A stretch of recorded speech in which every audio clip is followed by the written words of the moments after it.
In this industry, where half the AAA games are open-world grindathons, where you spend half your time in menus arranging colour-coded equipment like you're trying to reassemble a disturbed Trivial Pursuit board, and half the indie games are pixel art light work simulators where you manage a potion shop while romancing a shy anime girl with a nose ring and devil horns, any developer that can manage to give its games a truly idiosyncratic style is to be celebrated, and that's why I've always appreciated Remedy Entertainment, and especially their 2010 game Alan Wake, which set in stone everything we could come to expect from Remedy's output from then on. Games with a supernatural theme pushed through a filter of weird contemporary mundanity, a not quite seamless combination of cutting-edge graphics and live-action video, and a focus on in-depth writing to make up for the story being completely up itself and the combat being kinda shit. And Alan Wake 2 continues the pattern with aplomb. I mean, any work of fiction about a work of fiction with the power to reshape the fabric of reality is sort of inherently up itself, and that's before we get to the fact that Sam Lake, the director and writer of the game, casts himself in it as 3 different characters, which takes us so up ourselves we can start speedbagging our own uvula. Not 3 different characters, yards, they're arguably 3 different aspects of the same character.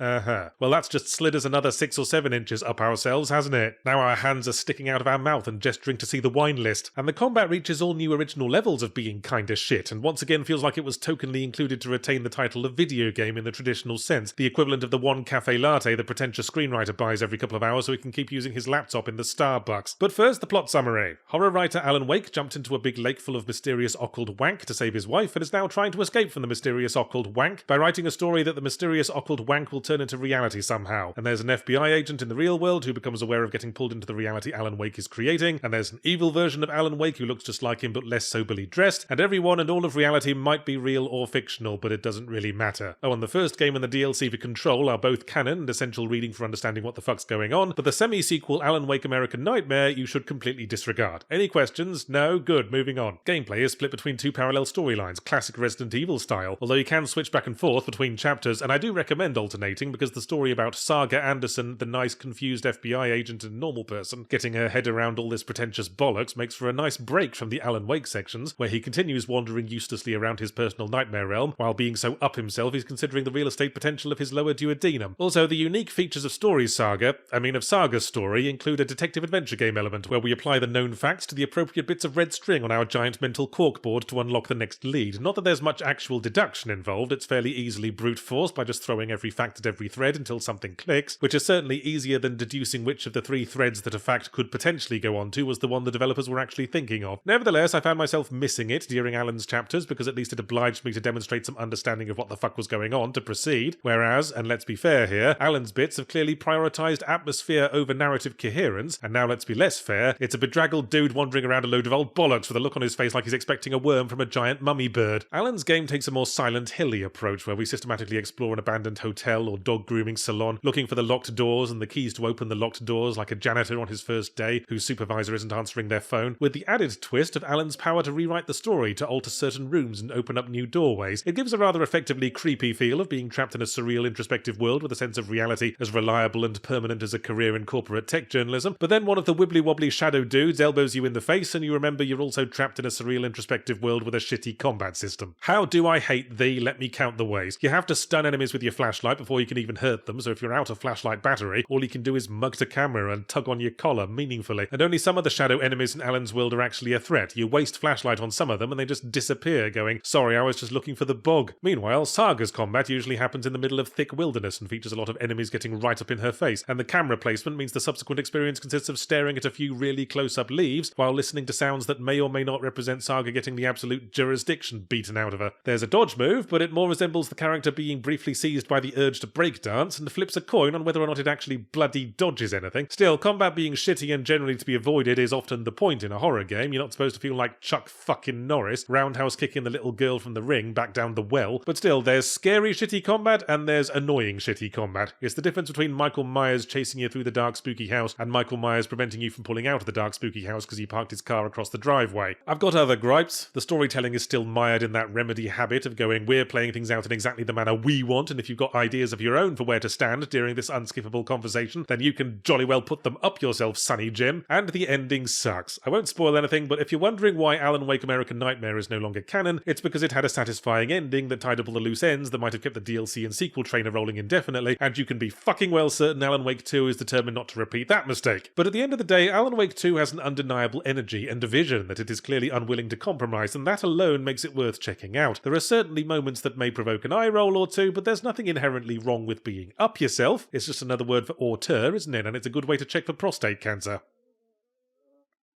But you know, talking about prostate cancer makes me think about how ephemeral life is, and how transitory the things we take for granted can be. Look at me.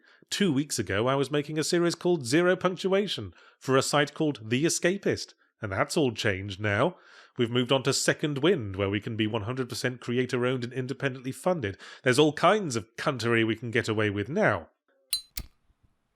But there's one benefit to corporate ownership, and that's that you always knew where your paycheck was coming from, and so if you enjoy our content and believe in what we're trying to build here, all I ask is that you consider donating as little as $1 a month to our Patreon, linked below.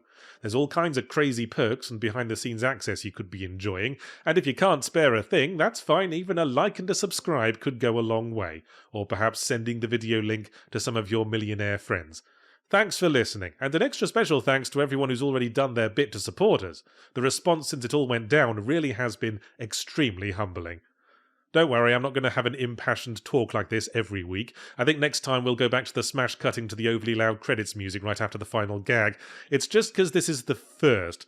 Don't want anyone to think I'm getting sincere all of a sudden. And furthermore, bum, balls, wankety wank, labia flatulent gush. As we should know by now, video game culture has never been great at naming genres at the best of times. I mean, this was the world that brought us adventure game to mean games where you rub random inventory items on everything like a blind raccoon in a recycling facility. But in my opinion, one of gaming parlance's rare triumphs in recent years has been the term movement shooter, to refer to any shooter, right, where you have to do a lot of moving around. How superbly elegant. What a shame I'm only drawing attention to it now. I'm absolutely bloody sick of the fucking things. Fun though it was when Doom 2016 kicked off the nostalgia wave for 90s style shooters, there's currently enough of them on Steam to clog a baleen whale's dentures. But the cultural vogue is constantly adapting, and that's presumably why with Robocop Rogue City, developers Teon are pioneering a new interesting counterpoint to the movement shooter, namely the plod around like you've got T-trays strapped to each foot and 2 pounds of rapidly cooling shit threatening to leak out the legs of your underpants shooter, or to use its original name, Gears of War. These are the same devs who brought us Terminator Resistance, and before that a list of shovelware titles as long as Mrs. Slenderman's left tit, but who seem to have now found their niche adapting nostalgic 80s sci-fi properties into basically okay shooters that get oddly well received just because people are surprised they managed to stand up by themselves without their kneecaps popping off like champagne corks. And why not? Who says film adaptations need to be timely? It's the age of streaming after all. Someone's always watching Robocop somewhere. Why kill yourself to get your multicoloured gnome filleting simulator out at the same time as Trolls 4 Any Troll's a Goal, when shit like Robocop is never not going to be relevant? And you know why that is? Because walking into a room full of gun-toting stereotypical 80s punks and standing there smiling amiably as they waste hundreds of rounds on your impenetrable metal shell before calmly popping all their skulls in systematic order from left to right speaks to a lot of cathartic fantasies, as well as being a great universal metaphor for everything from being hate-mobbed on Twitter to participating in a Bukkake shoot. And you know what? It is fun. It reminds me of playing those old arcade shooters like Virtua Cop, where you mostly just stood on your big fat donut storage facility and picked off dudes as they popped up like whack-a-moles. And it's more than just the sheer bubble-wrap catharsis of clogging the ceiling fans with disembodied mohawks. There's still the challenge of keeping an eye on your health, strategic use of Robocop brand Estus flasks, and manoeuvring your thunderous metal thighs behind cover when things actually get hairy. And that's all you need to do, really. Don't worry too much about outwitting the enemy AI. If they had any sense at all, they'd have stuck with remedial school. So the basic combat is a very effectively solid core for everything else to dance around, and fuck me does Rogue City have a lot dancing around it. Most of which is lame, stupid or pointless, but the core's solid, so who cares? It's just like using a carousel to dry some embarrassing laundry. For example, Robocop could equip a variety of secondary guns that the enemies drop, but almost none of them are better than the default infinite ammo burst pistol, so it's a complete waste of effort. That's one silly but ultimately harmless pair of damp knickers for a start. There's also a skill tree system wherein the branches that give you more health or the somewhat essential ability to dodge faster than a beached killer whale being rolled by a slightly above average sized wave are given equal prominence to the branch that lets you acquire more niceness points in the half-baked choices matter system that has about as much significant impact as a cheeky slap upon the bum of a beached killer whale. That's a dangling oversized bra on a fiberglass horse's face. Oh, and there's an actually rather inventive upgrade system where you rearrange chips with different connectors on a variety of different motherboards to access different stat boosts while avoiding debuffs. Nice little idea, if you don't mind taking a break from the hardcore shooting to play Pipe Dream on your phone for a few minutes. But it too never has much significant impact on one's ability to point at a drug dealer's head and turn it into a little red shower of chunky meat like the piñata at my dog's birthday party. It is very cute. I want to pinch Robocop's little cheek and jiggle it till it makes a sound like a metal mixing bowl being cleaned framed with a chamois leather, because it's totes adorbs the way Robocop Rogue City thinks it's a real game. It's trying so gosh darn hard with its accurately modelled likenesses of the original actors that animate so awkwardly you can practically hear the squeaking of gears as their mouths flap up and down. And then there's the plot. It takes place after Robocop 2 but before Robocop 3, and I apologise for forcing you to devote precious brain cells to the canon of the fucking Robocop movies for a minute. The gangs of Detroit are all getting really excited about some bloke obliquely titled The New Guy in Town, and are hoping he'll eat at their cafeteria table and be their best friend, so they're all doing huge crimes in the hopes of getting his attention that Robocop and pals have to deal with. Maybe they're doing a The Bachelor-style reality TV show for crime lords, because when we meet the dude, he kind of seems like just a random prick who enjoyed Alan Rickman's performance in the movie Die Hard so much he modelled his fucking life on it. We progress through a slightly wonkily told story that switches between linear sequences of buildings full of dudes to shoot and more open-ended levels where we have to listen to NPCs drivel on about their stupid fucking problems before some excuse is contrived for going to a building full of dudes to shoot, interspersed with trips to the police station where we can either go straight to the next actually fun part of the game or pause for some suffocatingly pointless side quest where Robocop goes around getting everyone to sign a get well soon card, and that's not the facetious exaggerated example it sounds like, but at least it lets you appreciate the painstaking effort that went into accurately modelling the police station so it looks like it did in the films. I wonder if that's down to Teon's genuine affection for Robocop or a complete lack of trust in their own ability to come up with stuff, which might be fair considering their last big original property was 101 Dino Pets 3D. Still, as I say, they found their niche. They adapted established IP as faithfully as possible to let the nostalgia do the heavy lifting and attach it to a game that's exactly as good as it needs to be and no better. It's a perfectly competent headshot gallery whose only significant evolution comes when the enemies start wearing helmets, and all you have to do then is start aiming for their bollocks instead, which is a paradigm shift of a kind. Para something shift at any rate. Gosh, isn't it a burden being massively more intelligent than everyone else? It's such a bore to have to listen to plebs who only want to talk about superhero movies and who to vote for and whether or not you're planning to take your foot off their throat anytime soon, and meanwhile you can only maintain interest by masturbating furiously while solving New York Times crosswords with your free hand. And then when you have to decide on what order to do games for your silly internet review show, you have to face the fact that most of the audience would probably rather hear about the robot policeman shooting people in the testicles than the game you're more interested in talking about, the Talos Principle 2, which doesn't contain a single forcibly liquidized bollock, but is a game for clever people, which is, in the words of Ernest Hemingway, really pussy juice milkingly good. And I wish more people were talking about it, because it's exactly the kind of thing a sequel should be. For one thing, it's the title of the last game but with a 2 on the end, which is always a positive start. None of this Talos Principle Chronicles or Talos Principle The Next Generation twattery. Crow Team have their account books in tight motherfucking order. More importantly, it's a sequel that successfully jumps off from the original to explore new horizons. I would say it's important to have played the first game to fully grasp the plot, but thankfully Crow Team have made it easy to deduce the intended order. Does it have a 2 on the end? No, we'll play that one first, you idiot. Old school. Nice. In Talos Principle 1, we were an AI in a virtual world going through a process to develop our sentience, which for reasons I wasn't entirely clear on, involved solving 100 million line-of-sight laser-reflecting puzzles. Do you want us to explain it to your yachts? That's okay, Talos Principle 1. It's no trouble. We wrote like 900 in-universe text logs explaining the philosophical link between sentience and filling the backs of cereal boxes. I'm sure you did, Talos Principle 1. I don't have time to read them now. Could you pop them in my novelty inbox that's designed to look like a dustbin? Talos Principle 2 opens with a brace of Talos Principle 1 laser puzzles to remind you where you came from, before you wake up and discover that you are the newest member of an entire society of robot people founded by the protagonist of the last game, who, devoid of any physical needs beyond power generation, which apparently only a few of them need to worry about, have founded an intellectualist society based around art, philosophy, and coexistence with nature. But your arrival sparks a sudden debate over whether your species has a moral duty to expand and explore the cosmos, or to not impose their will upon a natural universe to which they are not automatically entitled. And yes,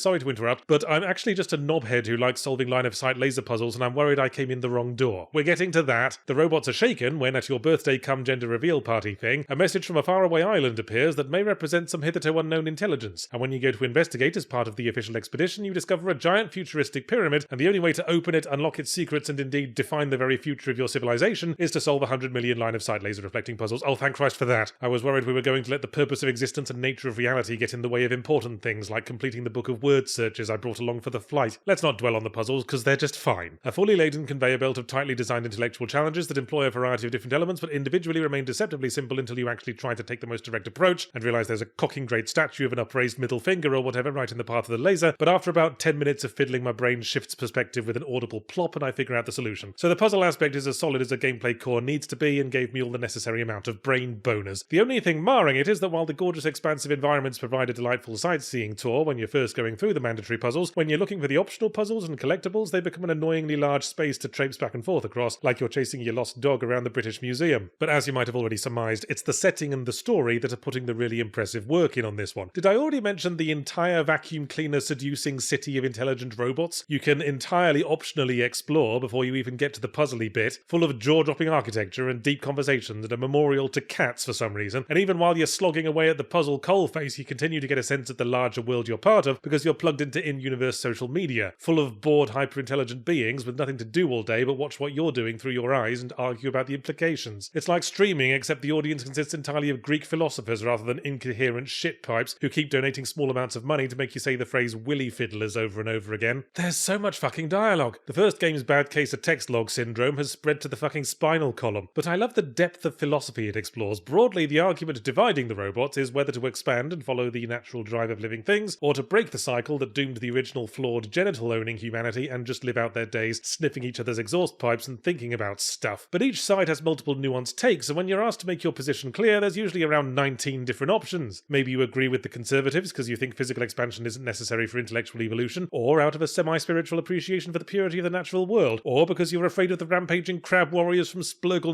Prime, or maybe you go through every conversation picking the option to say, I don't fucking care, I'm just a sophisticated dildo on legs. Talos Principle 2 is great as both a puzzle game and extended think piece, but I suspect the reason it passed under the radar is because it's also not the least bit sexy. Disco Elysium is a game that's super smart while also being funny and full of sexy drama, and Talos Principle 2 only gets as far as the first part. It's so dry and emotionless. The robots argue but never get heated. They all make their positions clear and agree to disagree, and whatever direction your choices take the civilization in at the end, everyone accepts as a basically positive step. It's worth considering that good science fiction can tackle the big questions and have a few exciting laser gun fights as well. Planet of the Apes is what draws the crowd, not Planet of the nice, reasonable people. I know high school kids tend to be overscheduled these days, but this is just getting silly. How many fucking battles for the soul of humanity have the Phantom Thieves had to cram into their last couple of years of high school before they turn 18 and become, by the standards of anime games, over the hill? Surprised they even find the time to accidentally perv on each other in the bath. So Persona 5 Tactica represents Atlus's latest effort to hedge on finally committing to a fucking Persona 6 for Christ's sake, and I must say officially marks the point that I got kinda sick of Persona 5 spin-offs, which is remarkable in itself because the fucking dancing game couldn't manage that. So once again, the Phantom Thieves, simultaneously the world's most extraneously large heist crew and the world's smallest cosplay convention, get sucked into the metaverse and go through a hideous tortuous process that makes their noses disappear and inflates their heads to about twice normal size. But besides that, it's the usual routine: shoot a bunch of monster dickheads in order to make some dickheads in the real world less cranially penile, and if I sound dismissive, it's because I didn't get a sense that the plot was dealing with any themes or situations we haven't broadly encountered before in Persona 5 games. Even with the twist that this time the monster dickheads are projected from one specific dude's cognition, it all comes down to the same dickhead teacher and dickhead dad routines that the individual Phantom Thieves have already gone through, one way or another. Where it differs is that instead of fantasy heists, we're engaging in fantasy guerrilla warfare to make a better fit for the new combat system, which is where the real effort is on display, or at least what effort it takes to copy-paste the combat from Mario and Rabbids 2 and stretch the Phantom Thieves over it. Tokenly, it adds the usual Persona mechanic of fusing and equipping personas to develop a suite of elemental powers that exploit different elemental weaknesses, but the sticking point with that is the enemy don't have elemental weaknesses. Actually, tell a lie, they all have the same weakness to the element of being shot while out of cover. And how do you get them out of cover? I'm glad you asked, inquisitive voice in my head. You do literally anything to them that isn't a standard attack. You melee them, or burn them, or freeze them, or shock them, or hypnotize them, or nuclear them. And call me an ignorant Emperor's New Clothes non-seeing person, but it kinda seems like it doesn't matter a mildly chafed inner thigh what specific powers you have equipped. I don't mind that the combat's easy, that's Persona's whole appeal. It's the fun, easygoing branch of Shin Megami Tensei where all the waifus hang out. I mind that it's also boring, and that so much of the attached flappery is ultimately redundant. So where else does Persona's appeal lie for me? The dual world element? That's absent. You just go from one metaverse battle to the next, hanging around in the green room in between to skip through lengthy dialogue scenes and compete to see whose action pose sticks their bum out the furthest. The stylish menu design? I guess we still have that, although the menu organization is a lot worse. I don't understand why we have to go to one menu to buy guns, but then have to go to an entirely different menu under an entirely different subheading past 9 flashy animated transitions in order to sell our old guns. Really good music. Yeah, alright, you can have a tick there. Persona 5 Tactica is permitted to exist as long as I can't be asked to buy the soundtrack album. I think it was during the Third Kingdom that my boredom with the combat reached critical mass, and I decided it probably wouldn't make a splash in the scandal press if I were to just kick it in the head and watch the rest of the cutscenes on YouTube. After which I discovered I'd successfully predicted all the reveals and twists in the plot, including that at the very end it would turn out that the mastermind was a hitherto unintroduced corrupted faux benevolent god, and we'd defeat them with the power of friendship, but not that I have the power of prophecy. It was primarily my proficiency in Persona pattern perception. In summary, more like Persona Slacktica am I right? Let's move on from being surprisingly disappointed by a familiar IP to being surprisingly impressed by an unfamiliar one. American Arcadia is a fairly short narrative indie game in which protagonist Trevor Hills, nebbish middle manager and boring twat, discovers that his entire life is a reality TV show being watched by the people outside the thinly disguised Disney World resort in which he dwells, and is forced to go on the run when he learns the powers that be are about to disappear him for not being interesting enough to watch. Certainly hits close to home for someone who makes a living on YouTube. American Arcadia is split between two protagonists and two gameplay styles, 2D cinematic platforming as Trevor and a first-person puzzle adventure thingy as the person on the outside trying to help him. Interesting, but some might say the game doesn't make the most of its dual gameplay concept. There's one section where you have to guide Trevor on your monitor while simultaneously bluffing through an awkward conversation with management, and I wish there'd been more of that crossover stuff. At all other times it just switches back and forth. Some might also say the plot's hardly original, occupying the precise midpoint between The Truman Show, The Matrix, Westworld and Pleasantville. Some might also find it irritating that it does the Little Nightmares thing, where if you do anything but the precise sequence of actions intended by the narrative, then you get abruptly murdered like a horse with a suboptimal number of functioning legs. But on the other hand,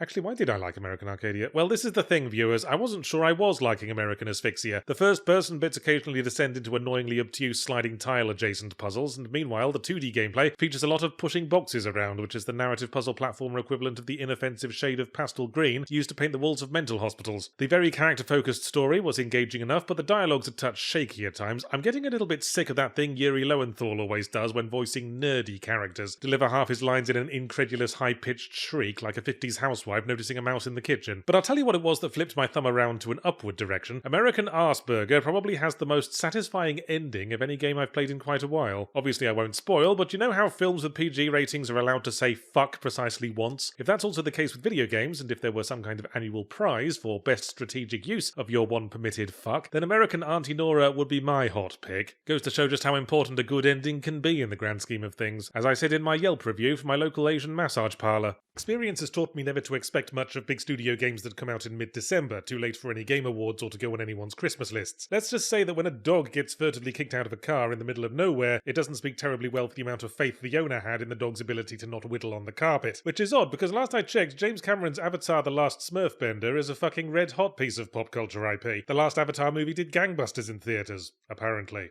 I mean, I didn't see it, and I've never met anyone who has, or is enthusiastic about Avatar, or even gives it much thought at all, unless they're watching Dances with Wolves on a TV with dodgy colour correction, which makes me suspicious. Maybe there's an unknown subsection of humanity living among us, presumably dwelling underground and subsisting on rats and stray dogs, who emerge from the sewer drains at night to watch Avatar movies and send phone votes into America's Next Top Model. Or maybe James Cameron is buying up millions of empty theatre seats to pad his numbers when he's not buggering off to the bottom of the ocean to scrape bits of dead billionaire off the Titanic. But anyway, in Avatar Frontiers of Pandora, we play one of the central big skinny blue twats who was kidnapped and raised by humans to act as ambassadors, with our main human point of contact being a sneering white guy with his shirt very self-righteously tucked into his big boy pants, who shoots our sister dead and seems really personally offended about our lack of gratitude when we escape his armed death squads and flee into the jungles of Pandora. Yeah, Avatar's nothing if not as subtle as an attention-starved Alsatian in a prison riot. Ooh, humans are huge, greedy, land-stealing bastards, and the Na'vi are perfect and peace-loving and noble and one with nature. Now look here, James Camera Head, it's very easy to be one with nature when nature is as weirdly fucking obliging as it seems to be on Pandora. It's easy to be nice when you live in the garden at the start of Wonka's Chocolate Factory, and there's food everywhere, and there's a fucking naturally occurring free internet anyone can connect to with the Ethernet cable stuck up their bum, and you can literally fling yourself off a fucking cliff and count on the pterodactyl Uber service to catch you before you hit the ground. I think the Na'vi need to check their planet privilege. I jumped on a seagull once and not a whole lot came of it, although admittedly I was motivated more by revenge than a need for transportation. Let's get to the meat and bones of this particular obliterated seagull. Avatar Fraternity of Pillux is a Ubisoft sandbox set on Pandora, and I think what might explain the publisher's apparent lack of enthusiasm is that it's the most painfully fucking by-the-numbers Ubisoft sandbox I've played in some time. More specifically, it's Avatar Far Cry. It's Avatar Cry. Lots of firing arrows out of the undergrowth at oblivious dudes with very short patrol routes. So there's stealthing and there's direct combat, but the array of different gameplay threads can't give each other enough room to breathe, and every core gameplay loop feels like it's missing something. Normal humans are as threatening to your big blue arse as inexpensive toilet paper, so the game is flooded with dudes in mecha suits, and if your arrow is 2 pixels off from their insta-kill weak spots, everyone is instantly alerted and knows your position, so stealthing is kind of a bust, and then all the enemy the AI knows how to do in combat is charge your position while holding down the fire button, so the combat's a bust as well. If you're not in cover, your health disappears so fast you wonder why you're even bothering to craft better armor, because the difference in life expectancy between gear score 11 and gear score 12 has to be measured in nanoseconds. And now we're getting to it. The three pillars of the Jiminy Cockthroat model stand erect and throbbing. You've got your shitty stealth, your shitty action, and you bet your big blue blistered bollocks you've got shitty crafting as well. What makes it shitty is that I assumed the whole selling point was being able to go out into Pandora and wet yourself in admiration for the transcendent beauty of the alien scenery. But it's hard to appreciate the warm sensation of your piss-filled loincloth when you then have to turn on your fucking Smurfo vision and comb the area isolating what bits of it you're supposed to be harvesting to craft your essential upgrades. I go to the crafting table to upgrade my currently equipped sanitary towel or whatever, and it's all like, have you got any bark? No, I have not got any bark. I didn't know I was supposed to be gathering bark. And what bark? There's bark everywhere. It's a fucking forest. Turns out you're supposed to look for where the trees have broken out in tree zits and burst one with a brief unskippable minigame, before being informed you're getting shitty bark because you should have gathered it during the night or while standing on one leg. I'm not going to plan my fucking schedule around side hustling as a tree beautician game. I'm way behind on my have some actual fucking fun quota. Remember when games didn't need a fucking X-ray specs mechanic to let you know what was important because you could just tell, because it had been in a bright red rotating box and wasn't concealed among 16 non-interactive vegetation assets? Avatar fapping in pond water has, like many Ubisoft sandboxes lately, the option to turn objective markers off, so you have to find things based on vague location clues, to keep gameplay more explorative and less about beelining to thing on map, like Disneyland closes in 2 hours and there's 4 rides you haven't been on yet. But I had to turn the objective markers back on pretty quick, because even when I was in the right part of uselessly spectacular scenery, I could be 10 feet from the objective and walk straight past it, because it was hidden by a cluster of Huluvian fireworks shrubs. Yes, 'tis beauty kills this beast. It's a recurring issue. There's an occasional detective mission where you look for clues in a crime scene and pair them together to draw conclusions, and which ones you have to pair together always felt really arbitrary. Some broken arrows, and a dude who was killed with some arrows. Those aren't connected at all, thicko. You're supposed to pair the broken arrows with the tin of unopened sponge pudding you haven't noticed yet, because it's tiny and 10 meters away and camouflaged against a golden syrup bush. It was during one of these scavenger hunts that I finally lost patience and kicked Avatar fucked up priorities in the head, because the gameplay was a bore and the story failed to make me give a single cerulean skid mark for these interchangeable blue one with naturier than thou dullards and their bullshit problems. Oh no, we're being victimized by the little smelly fragile people who haven't had their every need and want in life fucking handed to them by their environment. Suppose we'd better kill them all and get back to our difficult life of parties and finger painting. Oh, what a bore. Why don't you stick a branch up your arse and complain about it on Tree Reddit? Welcome to the fully Ramblomatic Game Awards. Basically exactly the same as the regular Game Awards, except for 2 crucial details. 1, we prioritise awarding things and not sucking off corporate industry so hard that its legs recede into its stomach cavity. And 2, our award categories actually fucking mean something. I mean, come on. Best Action Adventure might as well have an award for Best Game with a Title Screen. Categorising based on genre is a flawed practice anyway. What you should do is categorise based on what feelings the games bring out in you. Best game that made us excited. Best game that made us scared. Best game that made us haunted by our own capacity for violence in a zero-consequence environment. Well, in that spirit, here's my top 5 games from 2023 that made me happy, my top 5 games that made me mad, and my top 5 games that were as stimulating as taking my grandparents to a general anaesthetic tasting party.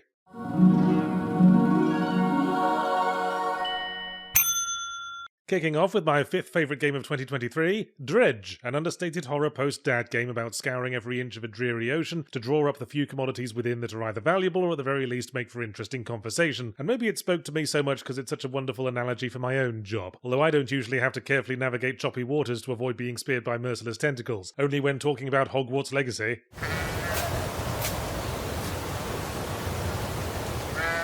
What better illustration for the perils of overexposing even the greatest IP than Star Wars, when you can take a property full of space battles, laser sword fights and implied sister fucking, and reach the point that its new entries provoke reactions like, oh god, not this again. You know you might have overdone it a tad. Jedi Survivor is my 5th blandest game of 2023. So what are you going to try now, Star Wars? If it were me, I'd lean harder on the sister fucking.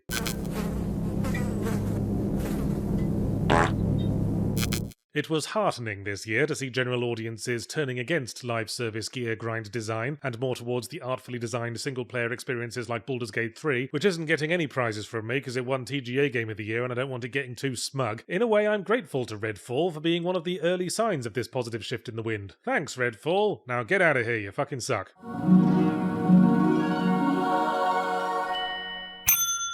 I'm still one of those deviants who likes horror games in months other than October, and it would be remiss of me not to award the one game that actually scared the piss out of my jaded arse. Please don't ask what piss was doing in my arse. Amnesia the Bunker achieves this with its innovative approach to organic recursive gameplay. Threatening my protagonist with death or injury is one thing, but threatening to erase my last hour of progress? Truly traumatizing for anyone who works with regular deadlines.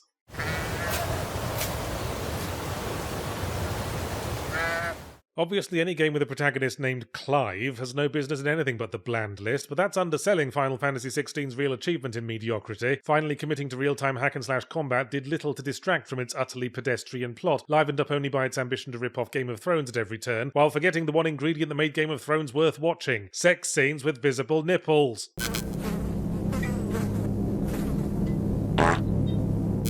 I will reiterate that I have no interest in the actual gameplay mechanics of fighting games, and so cannot judge Mortal Kombat 1 on that level, but even if every blitzed out EVO competitor raised a vibrating thumb in its support, that would not justify its existence to me. Not with its tedious character roster and story campaign not even on the hilarious side of terrible anymore. Its only real purpose seems to be to earn money flogging poor impersonations of TV supervillains who were popular memes about 2 years ago.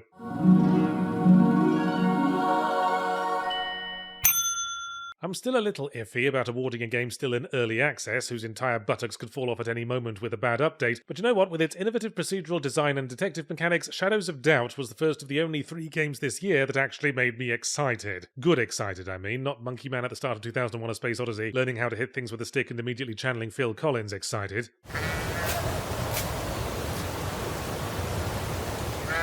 Boy, the conversation around Hogwarts Legacy really helped me appreciate new perspectives and expand my worldview. Now I know how the mute function works on Twitter. And after all that, what a waste of energy that it was all in service of such a dull fucking game. What missed potential to give us a flying broomstick and then a world as boring as that to explore it with. That's like getting your car serviced so you can use it to drive around Emeryville.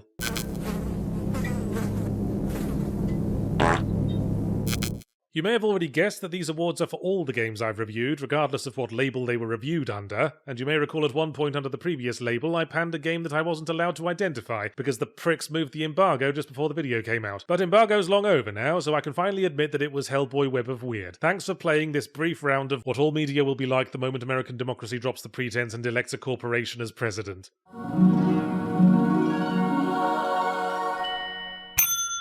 A late entry to my top 5 list, Talos Principle 2 took everything that made the first game engaging and pumped it up like a Sonic the Hedgehog character on an obscure fetish site. Some might say it's a rather heavy-handed Philosophy 101 experience, slathered like chunky marmalade over gameplay that's just a string of puzzles. But guess what? I like puzzles. That little piano ditty you get when you finish a crossword on the New York Times app, that's what I hear in my head when I come.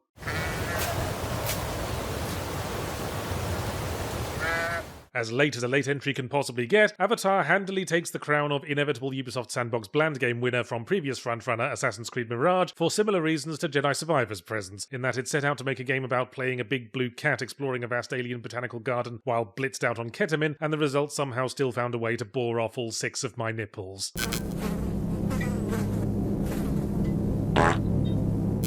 It shouldn't be controversial to say that a game's protagonist can make a significant impact on its appeal. It's the person we're stuck with the whole way, after all. Had Forspoken's main character, for example, not been a smug, insufferable, whiny asshole, who with every dialogue demonstrated how much they deserved to be impaled mouth to butthole on an unfinished wooden fence post, then the game might have aspired to being merely boring and ugly.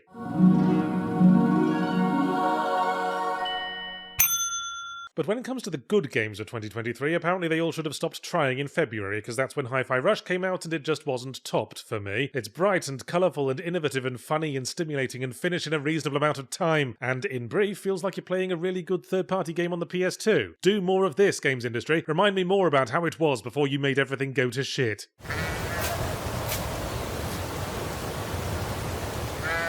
Skyrim in space. Any pitch that can, inside 3 words, make a game conference audience seating area ankle deep in excited piss should have been a slam dunk, but no. Bethesda's Sci-Fi Yawn Fest must inevitably take the top spot. I guess they were counting on the modders to liven it up, but those lads have given up on it already, I hear. Guess there's only so much appeal in riding around on your favourite My Little Pony when all you have is 1,000 planets of bugger all to do it in.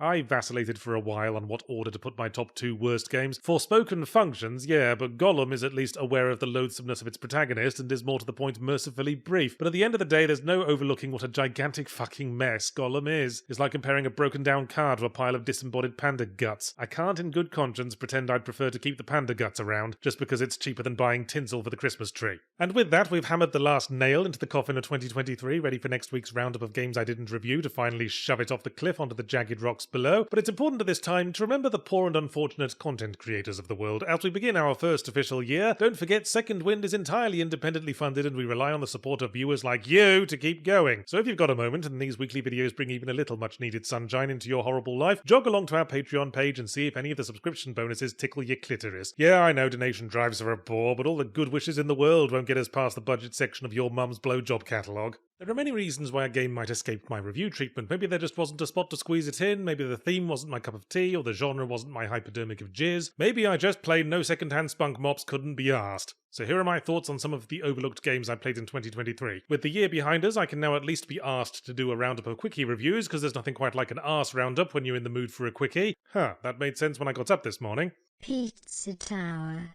A darling of the indies from early in the year that more people asked me to review than asked me to stop posting videos and commit suicide, which is always a good sign. Commenters tend to assume that if I don't review a game it's only ever because I secretly love it and can't think of enough mean, sweary ways to describe it. Well, guess what, YouTube Plankton? You're the closest to being right you've ever been. I do like Pizza Tower. I like the anarchic energy of the visuals and how it looks like a Cartoon Network show from that period in the late 90s, when every character had to look like a partially emptied ballsack on the floor of a laundry room for some reason. I like the innovative core platforming mechanics, and it's clearly one of those games I prize that give an awful lot of shit about looking like it doesn't give a shit. Here's why I didn't stick with it though. I can't play it for more than 2 or 3 levels before I get completely stressed out. Having to run backwards through each level with a time limit at the end is a nice idea that I appreciate, but I've been ruined by endless Metroidvanias, making me want to check every crevice and labia in the environment, so having to do that under pressure is more anxiety-inducing than fun. Maybe the game shouldn't have had a hub between levels. I said in my Armored Core 6 review, when a game has to ask me if I want to continue between every fucking mission, it runs the risk of my answer being no, thinking about it. At least give me 10 minutes to get back in the mood by looking through these old Domino's takeout menus.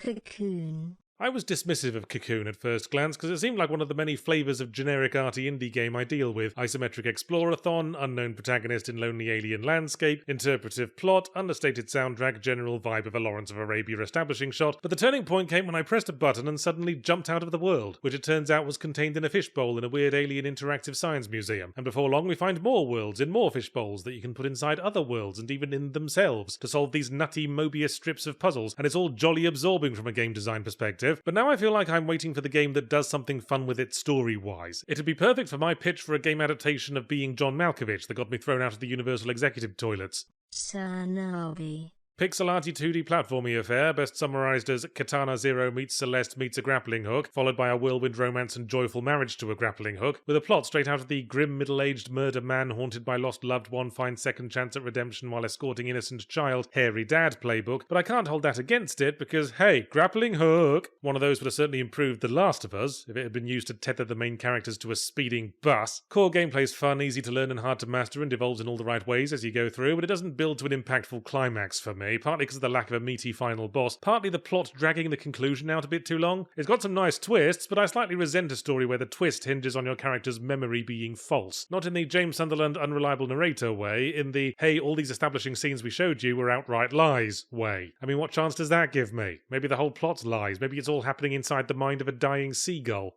Choosn't. I'm actually a keen indoor rock climber, IRL. Well, I was. It's hard to find time away from the kids while I'm unwilling to duct tape them to my spine. And it's rare to find a climbing mechanic that really evokes the feeling of it. The taking of strain, the shifting of weight, the having to shake chalk dust off of everything you're stupid enough to put in the same backpack as your harness. But Jusant has a pretty good go at it, as our protagonist muddles their way through climbing up an abandoned post-apocalyptic, post-ocean society that was set up on a vertical wall for some reason, possibly because no one could agree on who could get the window seat. It's fun enough, but at a certain point it seems to stop being about combing through the remnants of a departed society and just goes, oh fuck it, I'm bored, space whales out of nowhere. And I mean literal space whales, not what I call your mum when she's on the gummies. Immortals of Avium. It's a shame I didn't finish game with title so forgettable I literally forgot it as I was saying this, because it had the kind of pure blandness energy that could have powered the Bland 5 list from here to Callisto and back. It's a first-person action-adventure with not particularly fun magic-based shooter combat that has that Ghostwire Tokyo problem, wherein making rude gestures at things just isn't as intuitive or enjoyable as blasting their wrinkly giblets off with a big juicy shotgun, and its only noteworthy quality is that the plot is, in a nutshell, hackneyed young adult fantasy novel The Game. You play a street urchin with a weirdly expensive haircut in an oppressive fantasy city who runs afoul of the evil empire, but discovers they've got special magic powers and falls under the tutelage of a stern but good-hearted mentor, and so on and so on and so on. I thought it best to pack it in before the game's protagonist needed to pick which of two troubled hunky boys he most wanted to snog. Humanity. A Japanese puzzle game where you play a magic shiny dog dropping instructions in the path of a stream of aimlessly wandering humanity to save them, rather than, as one might expect, to get ironic revenge for Crufts. Which made me go, you're right, humanity, why don't we ever see games like Lemmings anymore? Not entirely like Lemmings, of course. Lemmings penalised you if you let too many of your column of adorable squeaky charges march trustingly to their gory deaths, whereas in Humanity you can watch streams of humanoids plunge off cliffs for as long as it takes to process whatever it is that's going on in your vile head, which for me sucks the fun out of simulated genocide. Still, it was nice to see, and speaking of the complete opposite of that, Call of Duty. Modern Warfare 3.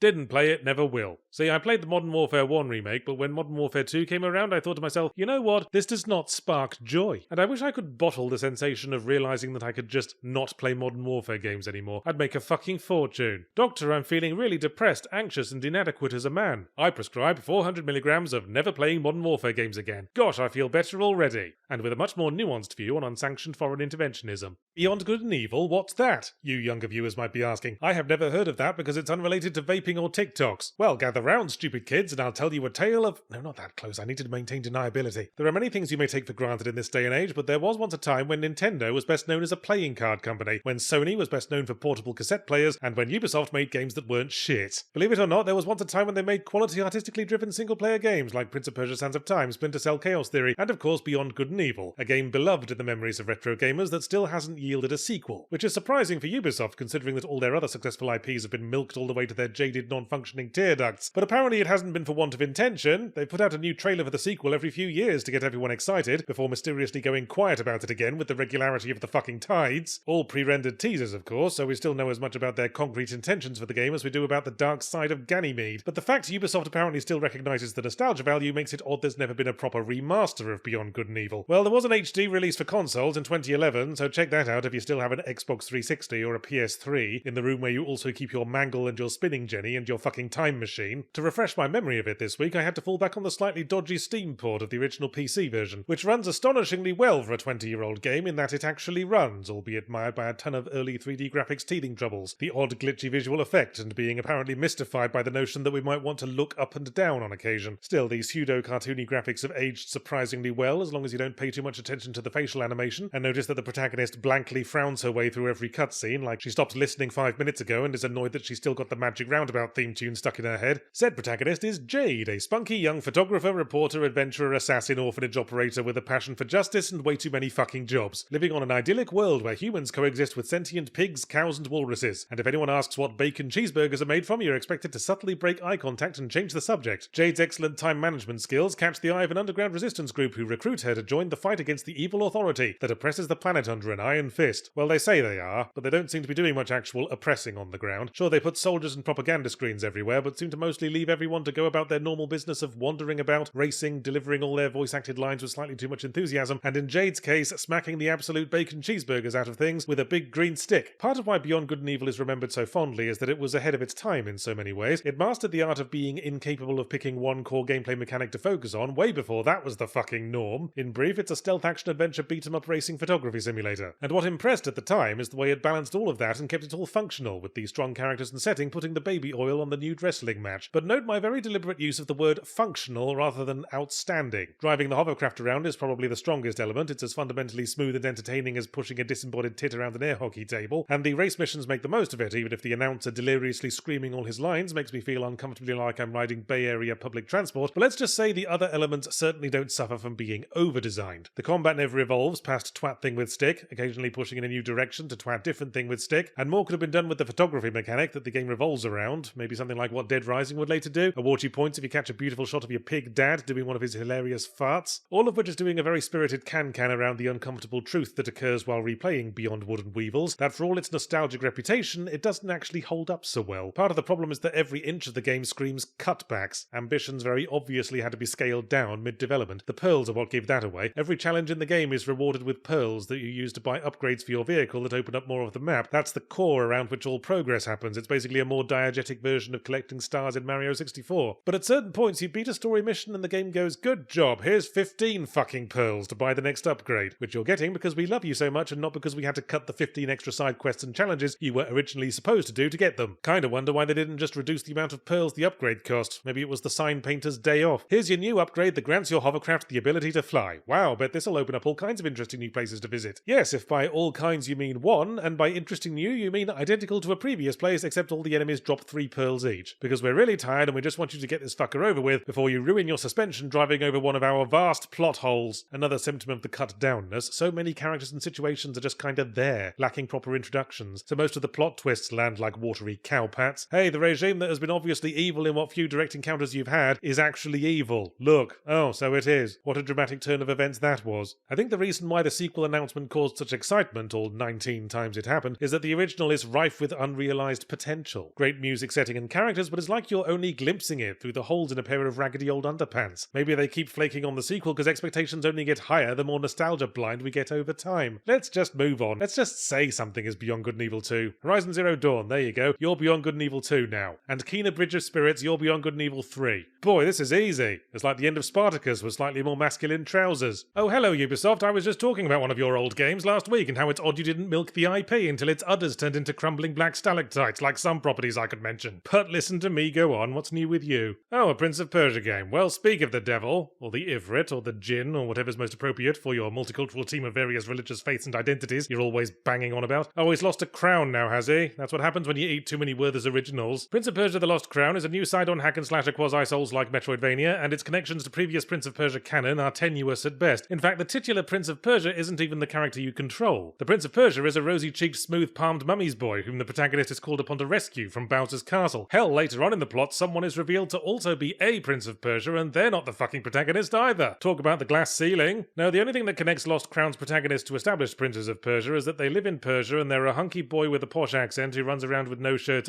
Alright, consider me on board. Said protagonist is Sargon, who is a member of the Immortals. And isn't that a weirdly popular word these days? Not to be confused with the Immortals of Avium or the Immortals that Phoenix Rising was hanging out with. The Immortals are a colourful band of elite warriors charged with the defence of ancient Persia. There's a big one and a smart one and a leader and one in a fetish outfit that the others don't like to talk about, and as they were introduced in the course of the tutorial mission, my immediate thought was, boy, I'm looking forward to whatever plot contrivance means we have to have boss fights against all these lads. Place your bets, people. Is it going to be surprise betrayal or mind control? Spoiler warning, yes, it was one of those. But when they do become boss fights, some of them come across like they were really hankering for an excuse to kick Sargon's teeth in anyway. Seems like he's failed to endear himself to his fellows, probably because he's the youngest and prickliest, and gets really pissed off when the others bump into him in the corridor and do the "oh, I beg your pardon, Sargon" joke. Anyway, yeah, the Immortals head off to rescue the prince from a weird interconnected collection of themed lands where reality's gone a bit skew-if, and thus does a Metroidvania game begin. The standard Metroidvania assessment is the start to double jump metric, or STDJ, how far into the game you have to get before the double jump unlocks, which marks the point the game designers officially ran out of ideas. Prince of Persia The Roast Clown has a decently long STDJ, and generally has a very solid fast-paced core gameplay, even if it suffers a bit from the Ghost of Tsushima problem that it works best only once you've played it long enough for it to dribble out all the mechanics that make it work. You start off with the bog standard abilities that hack and slash games have to have by law now, apparently. You hack, you slash, you dodge, you parry. There's attacks that glow red, you have to dodge. Attacks that glow yellow, you have to parry in accordance with the combat system highway code. But as you unlock a few of the specials and some of the more interesting traversal abilities, you can start turning fights into full-on anime battles with lots of yelling and shooting brightly coloured energy out of your fists and teleporting behind each other. You can do all kinds of crazy acrobatic combos in this game. I know, because I saw a TikTok video of someone doing one. You wouldn't know from watching me play the game. Fuck no, I got by perfectly well by mashing attack and pressing block or dodge now and again, which is poking our little snuffling snout into my first major issue with Prince of Persia The Tossed Pot, an excess of unnecessary bloat in both the gameplay systems and the environment. Let's not forget this is a AAA publisher slumming it in AA land, and AAA has gone way beyond eating all the pies. It's fucking patented eating all the pies so it can bring legal action against anyone who nibbles on their discarded crust, and Ubisoft just couldn't shake the ingrained instinct to shove in way too much into the pies. You can see see the stretch marks every time you have to go to the 4 corners of the map to get bullshit magical MacGuffin A, B, C, and D, so the actual plot can budge forward an inch, or when you get caught by a boss's attack for the 5th fucking time that locks you into a 30-second unskippable cutscene of Sargon getting his shit pushed in. And that's just the critical path. There are entire areas of the map that only exist because I assume some of the 100 million names in the end credits were trying to look busy. And I know you think a game being too big is a good problem to have that only game critics with deadlines whine about, but it means the various optional pickups that are the brick and mortar of Metroidvania are spread a bit thin. Nothing more annoying than doing yourself a mischief getting through a gauntlet of whirring blade traps, which were incidentally the only times it felt like I was actually playing a Prince of Persia game, only for your reward to be a pair of blue trousers instead of white, or a handful of cash, when there's nothing left to buy, except an upgrade for that one useless amulet that makes your toenails grow 30% faster. But I shouldn't grouse too much. This is after all what I keep asking big publishers to do: split the blood money between a bunch of solid lower scoped, lower budget projects instead of $1 billion Assassin's Creed game every 6 years that nobody fucking wants. And Prince of Persia The Jock Strap is a solid game. The story's not mind-blowing and the visuals are kind of bland with that sorta cel-shaded but sorta not look that AAA tends to use when it's pretending to not be AAA, but none of that's the focus. The focus is on a perfectly decent core traversal combat gameplay loop that's fast and fun to experiment with and satisfying to pull off, which is all it needs. Let's face it, 2D hack-and-slash Metroidvania has basically been perfected as a formula. One should bloody hope so, the number of them there are. It can only be improved in small ways now, like shaving a 1/10 of a second off your speedrun record. Prince of Persia The Boss Baby achieves that by adding the ability to take screenshots and paste them to the map, so you can remember what you need to come back to. An idea so great I immediately wondered, cynic that I am, which obscure indie Metroidvania Ubisoft ripped it off from. Although I don't like how you're only allowed a limited number of snapshots, and increasing that number is gated behind pickups thrown in as more grist for the optional collectibles mill. Because it's a quality of life feature, really. It's like forcing us to do a gameplay grind before we can unlock a volume slider. I wanted to absolutely plaster my map in screenshots till it looked like a red string conspiracy board, and then when I was done with the game I wanted to get my aunt and uncle round and get revenge for the last time they talked me through their holiday snaps. I remember my first Yakuza game, Yakuza 4. The unique blend of style, likeable characters, astonishingly brutal violence, and that one minigame where you choose the prettiest dress for your paid girlfriend made me go, ooh. But as time went on, with each new Yakuza game I played, I added another word to that statement. Ooh, Yakuza. Ooh, Yakuza game. Ooh, another Yakuza game. Oh boy, another Yakuza game. Oh boy, another bloody Yakuza game. Excuse me, Yards, it's actually called Like a Dragon now. Oh, so we don't play as a good-hearted Yakuza or ex-Yakuza with ass-kicking fighting skills who gets embroiled in a conspiracy while attempting to protect an innocent woman and ends up in a climactic punch-up with no shirt on. You can dress up like a hula dancer now. Yeah, I was going to bring that up. Yakuza has always been tonally schizophrenic, but Like a Dragon's deliberate lean into the wacky humour makes it all the more of a lurch when it shows us ultra-gritty violent torture scenes in which a dude shoots off another dude's fingers or crucifies a dude to a wall and eviscerates him, and then 2 seconds later we confront the one responsible by whacking him with a surfboard so he flies into the path of our hula dancer party member's flying buttock strike. Which I'm sure sounds like it makes for an interesting game, but that's just the established baseline, and frankly after the breath of fresh air that was the first Like a Dragon with its new turn-based combat system and new protagonist, I spent much of my time with Infinite Wealth waiting in vain for it to differentiate itself in any meaningful way. But no, after your boy Ichiban Kasuga finds himself down on his luck and at the end of his rope once again, he's given a hot tip on an innocent woman he could defend and shoots off to Hawaii to get embroiled in a conspiracy doing so. And after tearfully parting ways with his original adventuring party, Punch Man, Hot Lady and Specky Homeless Wizard, he lands on the tarmac and almost immediately befriends a new adventuring party consisting of Punch Man, Hot Lady and Specky Taxi Driver Wizard. The Punch Man in question being Kazuma Kiryu of all people, who tried his level best to finally escape this fucking franchise by fleeing to another country and putting on a bad toupee made of Christmas tinsel, but apparently it wasn't enough. So the turn-based party combat system is practically unchanged from the last game, complete with all the problems I had with it. We still get constantly harassed by low-level random goons far past the point that any XP gained from kicking their teeth in scarcely covers the cost of shoe leather maintenance, so it's like I'm making breakfast and the ants on the kitchen floor keep trying to start shit. And during combat everyone constantly shifts position like awkward people trying to get to a toilet on the far side of a wedding reception dance floor, which makes it very annoying when you're trying to heal the whole party and Kiryu decides it's more important to scratch his ass on a bicycle stand 50 yards away. Also the job system returns, wherein can be found the aforediscussed hula dancer class, but it doesn't unlock until you're like 4 major dungeons into the game. I knew it had to exist though, because half the available shops on the map were all like, oh, this is where you buy weapons for chefs, prostitutes and supply teachers, which you won't be able to use for another 500 story missions, and everything costs $15,000 anyway. If I wanted to be teased this much, I'd use the glory hole in the toilets at the dementia hospital, which goes part of the way to illustrating just how glacially paced Like a Dragon Infinite Warfare is. The above plot summary covers about the first 15 hours of gameplay. It's about 3 hours before you even get to Hawaii, and even that wasn't much of a sea change, because apparently the entire population of Honolulu has taken Japanese lessons, and, you know, it's the same sea. But I put my hands up to my own part in this. I made a tactical error. See, I'm bored of the very samey main plots of Yakuza games, defend innocent woman, embroil, conspiracy, shirts off, punch man, theme tune to the magic roundabout, etc., etc., when it's always the side stuff where the actual fun can be found, so I resolved to not worry about finishing finishing the critical path of Like a Dragon Infinite Wallpaper and do all the side quests whenever they pop up. And that was a mistake, because the optional side quests, while occasionally featuring amusing bespoke mini-games, are mostly kind of boring random person has problem which at some point is resolved by beating the snot out of 4 or 5 random toughs who emerge from the background at one point like a magic eye picture, lessons are learned and we part as better, more complete people situations. Turns out the fun side quests are the non-optional ones that you're forced into at random points of the critical path. On that front, we have an entire cocking Pokemon knockoff. Gosh, it's a good time for those at the moment apparently, isn't it? In which we recruit and battle small groups of creepy men. Alongside it, but not interacting with it, we also have a full-on Pokemon Snap knockoff in which we must take pictures of a similar but distinct cadre of creepy men. I'm noticing a theme emerging here like a dragon. Someone's been spending too much time on public transport. And then at one point the plot goes, okay, go stand over there for a second. And when we do that, we get kidnapped and wake up in fucking Animal Crossing. And this was the one I was waiting for, the new Hawaiian-themed version of the business management sim aspect of the last game, except now with the cozy crafting and resource gathering of a Stardew Valley or a Bear and Breakfast. Depending on your usual gaming habits, this is the moment where Like a Dragon Imbly Dimbly may totally lose you, but it's okay, just do what it says for a little while, and eventually it'll let you ride a dolphin back to the main plot so you can get embroiled some more. But I like a cozy chill-out session. It's just weird to find one in my game about curb-stomping crims with flying buttock strikes. It may be a misstep, frankly. Deciding on the maximally efficient positioning for a sofa lacks the high energy that the last game's business sim somehow managed to pull off, even when it throws the now requisite cadre of creepy men at you for you to deck with a baseball bat while gathering wood in the morning. It's kinda amazing how the franchise that invented disco suit bicycle dueling could include such a terrible real-time combat system. The issue is that Yakuza games love realistic character animation to a degree bordering on obsessive, and while on the one hand it makes it weirdly hypnotic to watch Ichiban ascend a flight of stairs, the constant easing into and out of animations makes it very annoying to line up with the trees, rocks and human skulls you're trying to baseball bat into submission. In conclusion, like all Yakuza games, Like a Dragon Interminable Waffling will blow your mind if it's the first one you've ever played. But as a veteran, it left me disappointed. The whole experience put me in mind of spending an afternoon with a doddering elderly relative. Hey, shall we go unlock the job system, Like a Dragon? Now hold your horses, let's make sure everything's nice and tidy first. Ooh, look at all these pictures of creepy men I've taken. What were we talking about? Job system, Like a Dragon? I remember. I'm not that far gone. Let's stop getting distracted. Ooh, how long's this glory hole been here? It's a shame that being a straight white Northern European dude means I don't get a special holiday every year celebrating the time when my country was liberated from people like me, but I can always take solace in the fact that the entire world literally exists for my benefit. And if I'm bored, I can just go sail to some exotic land and take all their spice and proceed to not use it because it smells weird. And it's also gratifying to know that the current nostalgic wave of retro early 3D styled games is squarely aimed at appealing to me and evoking all the classic PC gaming golden age FPSs I played the shit out of in the 90s. But at the same time, it also makes things impossibly awkward if I don't like them. Because I mean, who the hell else is going to appreciate its heavily pixelated brown textures besides scat fetish Lego enthusiasts? We made this just for you, cried the creators like a grandmother brandishing a new Christmas scarf, except it's made entirely of brownish grey wool and it's got the word retard stitched into it, because that's the kind of transgression you 90s kids find hilarious, isn't it? Thanks, Grandma, I'll play it every day. Oh god, why did I say that? Now I need to make sure it's in my Steam recently played list every time she fucking comes round. So we've had our nostalgic Doom ripoff with Proteus and our nostalgic Blood ripoff with Cultic, but we still didn't have our nostalgic Hexen ripoff, so here comes Graven to fill the niche. Named after how a road accident victim with a speech impediment might describe the drab-coloured commercial vehicle that hit him. Yeah, sorry, that's the best I've got. In Graven, we play as a bearded murder priest who had a daughter or something, who some other murder priest tried to murder, getting really confused as to why we'd have a problem with that. I mean, we're murder priests, dude. You should have read the sign over the door. And after a big kerfuffle, we're exiled from our order and find ourselves lost in a stricken land full of death, monsters, and brown. To its credit, Graven gets the mandatory 90s FPS sewer level out of the way right at the start, and then just in case you miss it, proceeds to carve the rest of the game out of shit. I only remembered the whole plot point with the daughter because at the end of the first act there was a cutscene with your boy going, "This land was safe, but I was no closer to learning the fate of my daughter." And I was all like, oh yeah, plots, I remember those. I completely forgot about the fucking daughter thing because I spent the last 12 hours going back and forth across greenish-brown wildernesses trying to figure out where in John Romero's Forsaken hair care regimen I was supposed to go next. Thanks for reminding me of the plot by informing me that it hasn't budged forward a fucking inch. See, Hexen was a pioneer in that it was one of the first FPSs to embrace hub-based exploration and backtracking, but this was also in the era when FPS-level designers fell back on key hunting every time their Mountain Dew glass was empty, and Hexen was all like, what if, instead of having to backtrack across a semi-labyrinthine map looking for the door opened by the key you just found, you had to backtrack across 9 of the fuckers, and that's the spirit Graven is keen to evoke. All progress was tainted by the knowledge that it was only a matter of time before my next walking tour of the entire fucking game to date, trying to figure out where the cocking turtle key goes. Turned out it was underwater. Oh, sorry, I was kind of getting the message to stay out of water, because it was the colour of diarrhea, and visibility was poor, and there was no air, and it was full of huge fleshy carnivorous eels trying to start a conversation with my enormous knob. I get the sense that Graven is one of those games that tries to hide behind the deliberately retro thing. Of course there's there's no map. Where do you think you are? Fucking Six Flags? In our day, we drew our own map, and that's how we liked it. Oh, I expect you wanted a fucking objective marker instead of having to deduce where to go from dialogue and context clues like we expect you to have more intelligence than a chimp with a banana dangling in front of its face. I might give you more of a pass, Graven, if the dialogue in question wasn't usually along the lines of go to that weird house behind the bike sheds when said house is in the middle of a hedge maze and the bike sheds are locked by a machine that's missing 3 gears, 2 of which are in different buildings and 1 in a particularly hard to notice borough of Inverness. But fine, okay, I mean Hexen wouldn't even have had that amount of text. What I'm pretty sure nobody liked in any era of gaming is the combat being shitty, and Graven can't banana dangle its way out of that one. Initially it's melee focused, with our boy having to see off shambling groups of zombies with corrective taps of the walking stick, which isn't much fun because enemies don't so much attack as briefly get seized by the urge to do the thriller dance, and if you're close enough to read their name tag you just lose a third of your health. Later on the combat gets more range focused. You'll know because you'll be hit in the face with a blast of toxic snot from the fucking flying lizard thing 15 miles away that you mistook for a speck of dust on your contact lens. Your own ranged weapons start with a wrist-mounted dart launcher with all the satisfying sound and action of a queefing stick insect, and a variety of crossbows and ballistas that for God knows what reason all take up 4 slots on the quick select panel, which doesn't mean you can't use them, you just have to pause the game and rearrange your whole inventory every time you need to switch. And I have no clue why this has to be the case, unless it's to prevent your healing potions from getting bed sores. There's no room on the quick select for more than 1 of the actually useful guns, since I also needed room for my sword and potions, and I wouldn't let me unequip my walking stick or my magic book. Yeah, while we're on the subject, Graven severely overestimates how much I'd want to use that fucking magic book. Oh, I see you're still full on mana restoring potions, but here's some more anyway in case you missed the fact that mana refills are coming out of the fucking walls. And then your magic fire attack feels more like very threateningly holding out a cigarette lighter. I think overall Graven illustrates that nostalgia is all very well, but there are certain quality of life improvements I'd rather not go back to life without. Like a colour palette that means you can tell the difference between explodey barrels and the regular kind, when you're blindly smashing up the furniture looking for potions in low light conditions. Level design that's more intuitive than trying to identify rabbit turds in a bowl of chocolate-covered raisins. Incredibly dramatically introduced boss fights that do more than just sit there while you systematically carve off their 17 purple tits. As LP Hartley once wrote, the past is a foreign country, presumably one of the ones where you can only buy music on cassette tapes and women aren't allowed to own shoes. It's nice to visit now and then, but one soon grows tired of being woken in the morning by the musical trill of dial-up modems.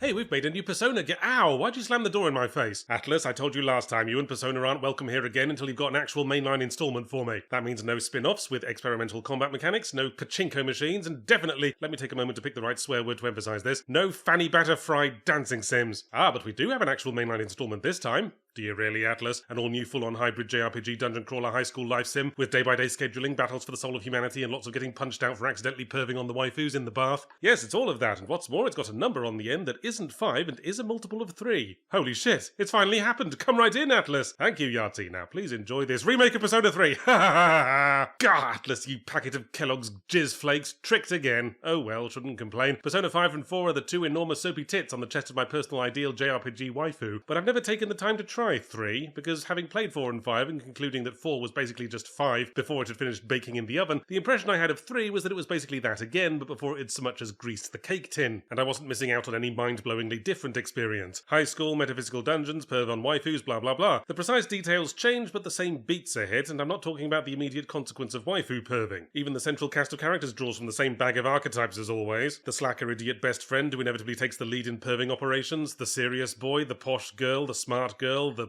girl. But in 4 and 5, the central peeps were cast with a bolder emphasis and more distinct personality quirks. 3's after-school monster assassination club feel a trifle underbaked by comparison. Scoff, scoff, cry the Persona purists. Clearly he didn't play far enough to unlock the 10-year-old, the dog, or the mechanical sex doll party members. I did, actually, and fun though those ideas are, it does point to a game struggling to pin down a consistent tone, and none of them are introduced with what I'd consider the necessary degree of ceremony. Your party's just like, oh, okay, a sentient robot waifu, that's a perfectly acceptable thing to see in a contemporary setting, welcome to the team. Please add your name to the perving roster. Persona 3 feels like a plot where all the important moments of discovery happened off-screen while you were pissing about amusing small children in parks and eating at the restaurant that makes your face greasy. In 4 and 5, we discovered the other world and our ability to fight shadows with our persona powers alongside the protagonist through mysterious intrigues and twists of fate. Meanwhile, 3's protagonist, about whom we know fuck all, except they've just transferred to a new city and wherever they lived before apparently had prohibitively expensive hairdressers, shows up to his new digs and some dude's there saying, "Hi, we fight shadows with our personas and we want you to as well." Here's a starter kit of waifus who are already Persona awakened. Oh, and that dickhead friend of yours from school just Persona awakened too, so he's coming along. It happened just there, off screen. Shame you missed it, actually. It was really dramatic and interesting to watch. Anyway, here's a gun. Shoot yourself in the fucking face. Maybe there's something to be said for setting the scene quickly so you can get to the interesting stuff faster, but for that to work, something interesting has to happen. And Persona 3's plot doesn't start getting interesting until you're about 4 feet deep into it and tickling the back of its tonsils. I looked up the plot summary on Wikipedia. It's about 5 paragraphs long, and the first paragraph covers the first 30-odd hours of gameplay. Go to school, befriend twats, go to Infinite Tower of Samey Dungeons, come home, repeat for the approximate length of a modestly sized DVD box set, and then maybe we'll unlock the fucking dog. Still, the Persona experience is enough of a comfort zone for me now that I wasn't hating it. I was content to go through the motions of progressing in the dungeon and rebuilding the usual Persona collection, acknowledging each familiar face like it was my school reunion. Hi Pixie, how's it going, Narcissus? What up, Mara? Still looking hauntingly like a bellend, I say. Word on the street is that the combat has been rehashed to be more Persona 5-y. The flashy interface, the spectacular all-out attacks, the baton passing, which might go some way to explaining why combat gets really fucking piss easy in the back half of the game when you've got 900 superpowers to call on, but that's as much as I expect. I noticed we didn't include the way Persona 5 had you fight and recruit Personas directly, rather than have you fight a suite of gribbly monsters in order to have a chance of randomly unlocking Personas from another entirely separate suite of gribbly monsters. Always struck me as odd the way it apparently took 5 games to notice the obvious way they could have cut the workload in half. But that aside, this brings us back to Persona 3's aforementioned problem with consistent tone and theming, embodied by the dog, the 10-year-old and the robot waifu, the Father, the Son and the Holy Ghost. The exciting energy of Persona 5-style battles and menus feels at odds with the slightly morose tone of Persona 3's original elements, the nighttime coffins, our very depressed hairdo. Oh, unless we forget the fact that we summon our Personas by pulling a gun and popping ourselves in the bonce. Every now and again I'd wake from a repetitive dungeon-induced trance and reflect on how weird it would seem out of context, when the funky fight music kicks in and everything bops along to it for a few moments before our dude casually but determinedly beats himself in the skull. It's like an extremely ill-advised premise for a Saturday morning cartoon. Okay gang, let's summon Captain Planet by all putting our heads in this magic noose. I'm just pulling your plonker, Persona 3 Reload. Part of me likes that you're a little bit scatterbrained, if that's not an unfortunate choice of words, and yet to anyone else who got into the series from the later games, I still can't say you'd miss much by skipping this one. Whatever sparkly tinsel has been draped around it can't disguise the underbaked bits. It takes more than new wallpaper every 10 levels to make samey dungeon crawling not samey. There's only 3 social stats and you'll probably max them out by the halfway point, so you'll have nothing to do all day but go through the somewhat uninspired array of social links, listening to boring randos whine about their dead mums and their hurty legs. I nitpick now. As I said, I always enjoy Persona's gameplay model and it was hitting that G-spot, but I suppose intellectually I'm still against remaking old games to be up to date with the recent installments, much as I was with RE4, because it's erasing history for the sake of homogeneity. There's a unique value to watching the process by which a concept finds its groove. It's like the beauty of seeing a tree grow from a seed, or a blooming flower of girlhood expand to fill out her training bra, or a vibrant purple bruise slowly spreading out from your eye socket after the blooming flower of girlhood's dad shows up. Well, Suicide Squad's been out a few weeks now, and for a brief period was even visible beneath all the rotten tomatoes and spit. It's nice when we all get together as a community to kick the shit out of something, isn't it? Always a fun day out for the kids. I think the last one was Forspoken, which now I'm thinking about it came out at more or less this exact same time. I guess this is an annual thing now. Fuck you, February. Well anyway, as with most pylons, it was slightly ruined by the people getting too into it. I saw serious posts and think pieces harumphing about how Suicide Squad disrespects the noble legacies of Batman and Superman. They're power fantasies for little boys, think pieces. Superman was permanently disrespected long ago by his fucking tailor. No one respects superheroes anymore, and guess what, Disney and Warner Brothers? We learned it from watching you, Dad. You're the ones who've been dangling them over us like a fucking piñata for the last 30 years. You shouldn't be offended if we start giving them some extra savage hits now the candy's running dry. There's no need to invent reasons to be offended by Suicide Squad when there's such a nutritious smorgasbord of existing reasons to hate its fetid fucking guts. Suicide Squad Kill Rocksteady's Marketability is an open-world shooter about 4 DC supervillains. Floyd Deadshot Lawton, Harleen Harley, they came up with my real name 5 minutes before lunch break, Quinn Quinzel, Digger, Captain, why the fuck am I even on this team when it already has a ranged weapons guy who isn't cripplingly overspecialized, Boomerang, Harkness, and King Shark. A King Shark who seems to be doing his best Drax from Guardians of the Galaxy impression, but don't point that out, people might think you actually give a shit. They're forcibly recruited to work for the government, and to a man, suck. They suck so hard, and everyone and everything around them is quick to remind them of that fact. They get sent into Metropolis, which has also recently begun to suck, because it's been turned into a war zone by the Justice League, who all suck now, because they're being mind-controlled by the suckiest dude of them all, Brainiac. You remember from Injustice 2? And much like Injustice 2, and 60 to 70% of superhero media these days, we realise that Superman turning evil is just about the only way to make the big boring pyjama-wearing bastard interesting. So there's a range of different mission types you can engage with across the open world. Shoot a bunch of dudes, defend a thing by shooting a bunch of dudes, defend a moving thing by shooting a bunch of dudes, or Riddler challenges. Riddler seeming about as confused as I am as to what the fuck he's doing here. The closest thing to a puzzle in this game is figuring out if a plus 10% critical rate is better than a plus 5% defense against meringue-based damage. When you feel confident, you go to the next story mission to fight the next Justice League member. Not that you should feel confident, because you suck so much, you bunch of huge sucky suckaroo. Yes, sorry to interrupt, but I genuinely can't tell. Are you continuing the broadly insincere we suck motif of the story, or are you telling me I'm still too underleveled for the next story mission? Because of course this is live service, where everything from our attack damage to our nostril hair length is numerically quantified to facilitate the never-ending stream of identical grind missions with rewards of gear with higher, more competitive scores, and I'd hate to find myself stuck in a story boss fight fruitlessly nomming at a gigantic throbbing level 22 health bar with naught but a substandard level 15 half grapefruit. Neither did I want to indulge in any more of the core gameplay that was strictly necessary, because it too sucks. The missions are repetitive, the interface is splattered with too much confusing detail, and picking a character basically comes down to deciding which fiddly and unsatisfying traversal method you would least hate using to explore an over-detailed city with about as much sense of place and function as a great big bowl of lumpy porridge. In time, I learned that one absolutely does not need to grind up for the campaign boss fights, because the Justice League, as previously established, suck. Suicide Squad kill your darlings problem isn't that it doesn't give a shit. I'm all about irreverence. You want me to give Superman an atomic wedgie, just show me the coat hook and the industrial welding gloves. The problem is that it actually doesn't give a shit, if you follow me. Every Justice League member fight consists of acquiring the magic fridge magnet or dealy boppers that cancels out their powers, and then shooting them a lot until they die. And then they're just dead, and things move on and no one seems to care. The exception is Batman. He's built up as the most serious threat simply by being too smart to face you head on. There's even an amusing sequence early on where you basically go through a Batman Arkham Predator mission from the perspective of the poor buggers being hunted. I went into the final Batman confrontation wondering what clever way we were going to fight him if it can't just be shoot the man till he dies. I mean, what could possibly top the Arkham City Mr. Freeze fight except perhaps Magic Shell? Turns out all he does is feed you fear gas, turn into a giant monster, and then you shoot him until he dies. And it's pathetically easy. See, it's not so much the disrespect towards Batman and his very scary underpants as the disrespect shown towards the many hours I spent keeping the bastard alive in the Arkham games, with which this game shares continuity, only for this to be his ultimate fate, beamed in the skull and swept into a waste paper basket. It's like the mere act of making a looter-shooter already shat all over Rocksteady's legacy, so they figured might as well finish emptying our bowels while we're at it. The whole fighting Superman aspect feels like something the game is trying to hastily rush you through, so you can get back to grinding up suicide bucks. But last I checked, the subtitle was Kill the Justice League, not Kill 5 million identical generic baddies and a significant portion of your free time you'll never get back. After Superman gets unceremoniously waste paper basketed, the plot moves on to fighting Brainiac and goes, by the way, you have to kill him 13 times before he's dead for realsies, and grind up a minimum amount of fun bucks for each attempt. So I was like, oh Christ, we're Middle-earth Shadow of Warring it and hiding the plot ending behind a live service grind. But then the game went, yes, that's exactly what we'll do, just as soon as we patch in the ending in some hypothetical future update. And then it just stops after you kill Brainiac once, with nothing resolved and a few billboards reminding you to check back in for next season's content. It's like getting buggered senseless for 10 hours and then being told that if you come back next week for more buggery, then maybe you'll earn a cork with which to stem your anal hemorrhage. Suicide Squad Kill Me and End My Disease of a Life, You Remorseless Bastards fails on every imaginable level. My most charitable reading of it is that Rocksteady are attempting weaponized incompetence. Whoops, the looter shooter you forced us to make sucks balls. Oh well, guess it's back to the world-class groundbreaking single-player games with us. But it's those you've just shat all over, Rocksteady. There's no sucking that back into your bum hole. Believe me, I've tried. That's why they banned me from the soft play area. Banishers,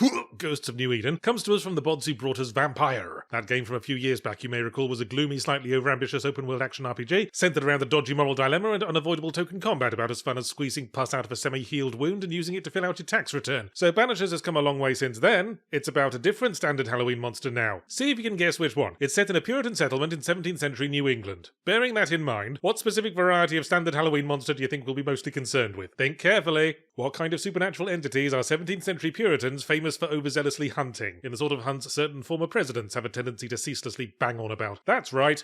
Ghosts. Banishers, Ghosts of New Eden, is about tracking down, identifying, exorcising, and beating the slightly see-through snot out of ghosts. What were you expecting? Witches?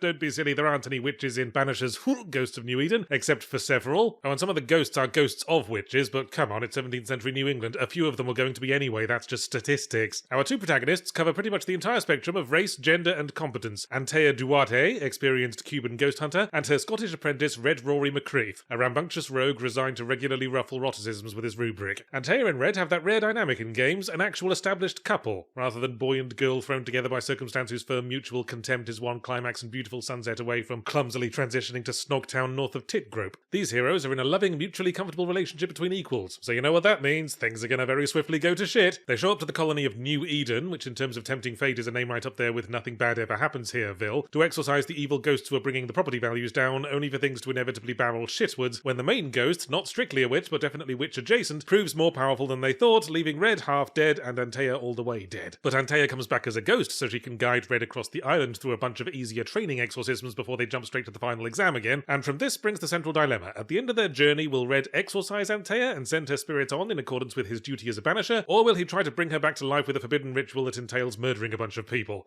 It's not much of a moral dilemma, is it? Maybe if we hadn't spent the entire prologue hammering on the point that hanging around after your death is unnatural and wrong and really brings the atmosphere down at parties, but the whole murder several innocents strategy really doesn't help the case. Seems pretty bloody obvious which course of action is less likely to backfire, narratively speaking. Maybe we're supposed to be really invested in their relationship? Main sticking point with that, though, I wasn't. The screen isn't exactly aglow with white-hot passion. Antea mostly treats Red with the sort of loving condescension one extends to a German shepherd, and Red is a bearded, aggressively Scottish dude in a tartan kilt, stopping just short of drying his tears on a set of bagpipes, and I feel like he's a big enough boy to get by on his own now. Thinking about it, the choice would have been much harder if Red had been a German shepherd. All he'd have to do is look at her body and then to camera with a big soppy look on his face, and either one would probably have to reassess the murder a bunch of dudes proposal. Ooh, a German shepherd wearing a little tam o'shanter. Fuck, I'd start killing people before he did the face. But anyway, ghost hunting doesn't strike me as having much potential as a game mechanic, going by reality TV shows at least. Seems to largely involve overreacting to faint creaking noises and getting really excited about specks of dust in the camera lens. In Varnisher's Dust on New Furniture, the ghost hunting process starts when you find someone acting sullen or aggressive in a way that isn't adequately explained by them living in 17th century New England, surrounded by Puritans who'll burn them at the stake if they smile too much. Then you explore their house to find clues such as diary pages reading "I'm so glad I murdered my husband and got away with it, tee-hee-hee," which are usually cunningly hidden out in the open on a kitchen table under an enormous flashing objective marker. So the core gameplay isn't so much about clever deduction as smacking the ectoplasmic shit out of angry ghosts in the token combat that will occur at more or less this point. Either an angry ghost in some way related to the current mystery, or just some generic angry ghosts who happen to be around and don't have anything else on. So combat's a largely melee-focused, prioritizing targets affair in which we switch at will between Ghost Antea, who has better mobility and doesn't die from running out of health, and non-ghost Red, who has a big fucking sword that actually does damage and means you don't have to pick away at spongy health bars with your tiny semi-transparent fists. The character switching adds some vaguely interesting nuance beyond the usual dodge some things and parry other things, but suffers from sponginess, lack of enemy variety. Who's your favourite, the white ghost, the green ghost, or the big fat red ghost with the attack telegraphs longer than an episode of Midsummer Murders? And a general sense of being irrelevant busy work, especially when you're randomly waylaid on your way somewhere by 4 generic ghosts who have gone all in on haunting this highly specific 10 square yards of unkept grass. Turns it into a bit of a chore. The 3 or 4 story boss fights liven it up a bit, but half the time don't feel like tests of the skills we've been developing in the generic combat. The first boss seems endlessly bewildered by my ability to dodge out of the way of its charge, turn around and pop it in the bum. And speaking of bottoms, once you've gotten to the bottom of who's haunting who and why, you confront the hauntee, and then the moral dilemma comes up again, as we must decide whether to exorcise the spirit in a mean voice, or kill the haunted person by accusing them of bad deeds so hard their head explodes or something. It's not really a choice, because exorcising very overtly leads to Antea's ascension ending and blame murder towards the highly suspect resurrection ending. So sometimes the hauntee actually deserves to get blame-sploded and I'd have to absolve them anyway, because I'm not stupid. There's never any benefit to flip-flopping. I know, I played both Infamous games and the shitty one. Funny how Dontnod had now made 2 games whose stories both crucially hinge upon a game-long moral dilemma that completely falls apart on examination. Maybe they should process this in therapy. Maybe they were molested as a child by John Stuart Mill. I know I've been picking on Ubisoft a lot lately, but nobody forced them to have a logo that looks like a great big dog turd seen from above. Nobody forced Yves Guillemot to come out and declare Skull and Bones to be a, quote, quadruple A game. You see, while no one deserves to be bullied, if you march into the school cafeteria, plop down at the table with all the rough lads, and declare, "I'd wager none of you fellows know as much about Naruto as me," then at that point you're kind of asking for it. Especially when it turns out you don't actually know that much about Naruto. Making this game should have been the easiest fucking job in the world, Ubisoft, because you'd already done it. You already made the pirate game we wanted. It was called Assassin's Creed Black Flag. All we wanted you to do was strip out the assassin business, cut the weirdly self-reflective evil tech corporation in the future bits, and add multiplayer. Well, I didn't want that, but I'm not going to burn down a house just because everyone besides me is having fun in it, not without deniability anyway. And yet, after 10 long years to improve on the idea, Skull and Bones has less gameplay, less story, less sandbox, and less miserables. So let's stock our ship at the island of Less Boss and get into it. We open with our character shipwrecked after a sea battle, and some lady pirate, apparently with massive self-esteem issues, picks up our fly-struck carcass and immediately pledges loyalty to us as her new captain, because she can see in our eyes that we've got the spark of greatness, although she might be confusing it for seagull plop. After a brief period of sailing a raft around getting bullied by sharks, we reach the central pirate island hub, where the king of the pirates gives us a ship and some pirating jobs because he's got a good feeling about the look in our eye. Man, what is it with our eyes? Who are we, the demon headmaster?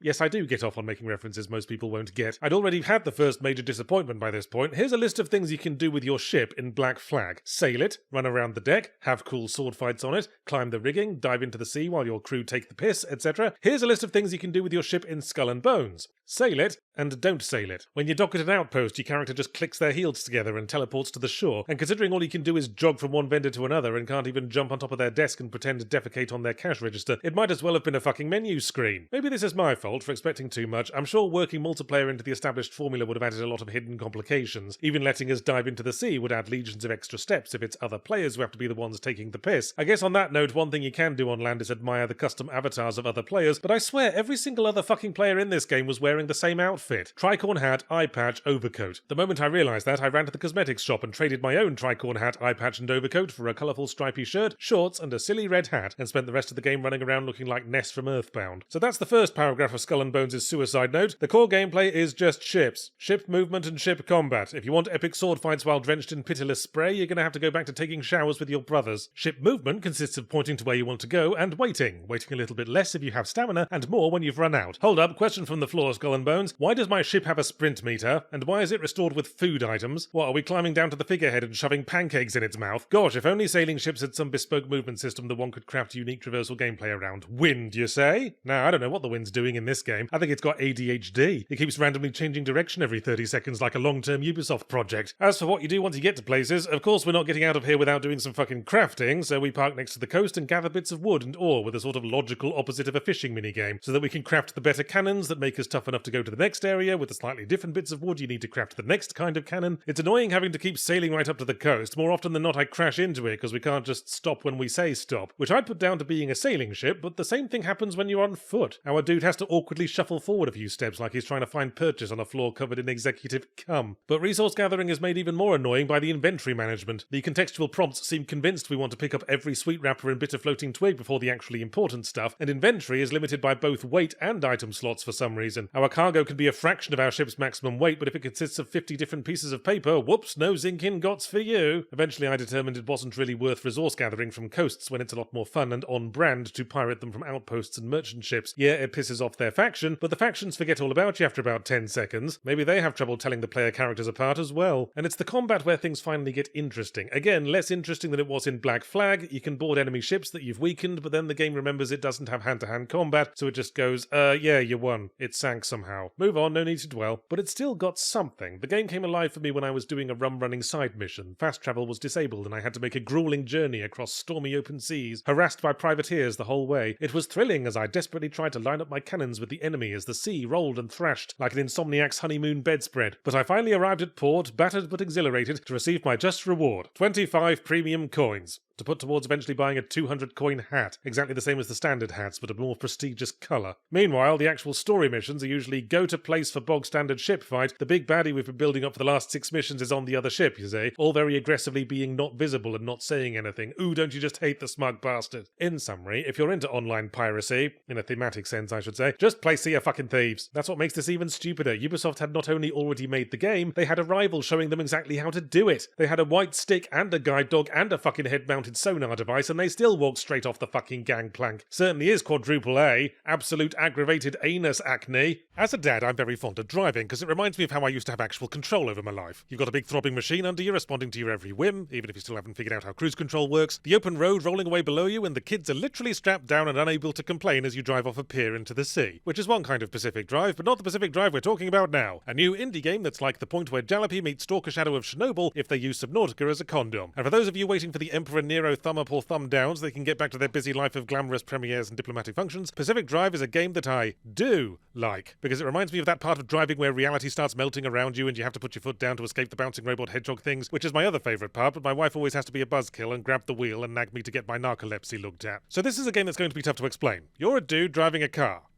Well, yards. That wasn't the tough to explain part, I'm still figuring it out. You drive your car into a radioactive exclusion zone, because I guess you didn't have enough problems in your life, and crash into a big fat breakdown of reality itself. Fortunately, you find a new car, but it's a magic car that latches onto your mind as immovably as the original DuckTales theme tune, and prevents you from leaving the zone. The only way you can escape now is to help a bunch of argumentative nerds on a group call explore the ever-changing terrain of the zone while crafting upgrades for the car and helping out with a bunch of science experiments that mostly conveniently involve driving to places in very fast and exciting ways. The story of Pacific Drive has a few layers, some thinner than others, like a poorly crafted caramel slice. The thinnest layer is the aspect of it that applies to the player character. That's the millimetre of chocolate on top that cracks when you bite into it, tilts up and goes right up your nose. Because at the very end of the story campaign, after the final boss driving sequence, we just respawn back at the garage and the earpiece nerds go, hooray, you did the thing that made your car stop being evil and let you leave the zone. You can still use it though, and you can't actually leave the zone because then the game would end, so bugger all has changed visibly or functionally, but here's a credit sequence anyway. Why not work to get all the best car upgrades that call for that one endgame resource that's really hard to find so you can be extra prepared for all the bugger all that's left to do? The marginally thicker layer, which I suppose would be the biscuit base that was baked for slightly too long and will end up taking the path of least resistance through your fillings, is the story of what actually happened to the zone and what's currently going on with it. I don't entirely follow why it keeps changing and how driving very fast through it helps in any way. I listened to the nerds' explanations and it was like listening to the overarching lore of the Shin Megami Tensei franchise being explained by Egon from Ghostbusters. The big chunky caramel layer I can actually get my teeth into is the nerds themselves and their personalities, because they're about as interesting and well characterized as a bodiless voice with the physical presence of a fart can be. But you know what? I'll take it. It'll do. Because all I want from the story is an excuse. It could just tell me that driving my car keeps the baby owls nesting in the carburettor warm, and that'd do. Because driving the car is fun. Gameplay is primarily purpose-produced for podcast patronage, and about as post-dad gets, combining the three dominant components of the dad's psyche: driving around, engine maintenance, and packing the shopping.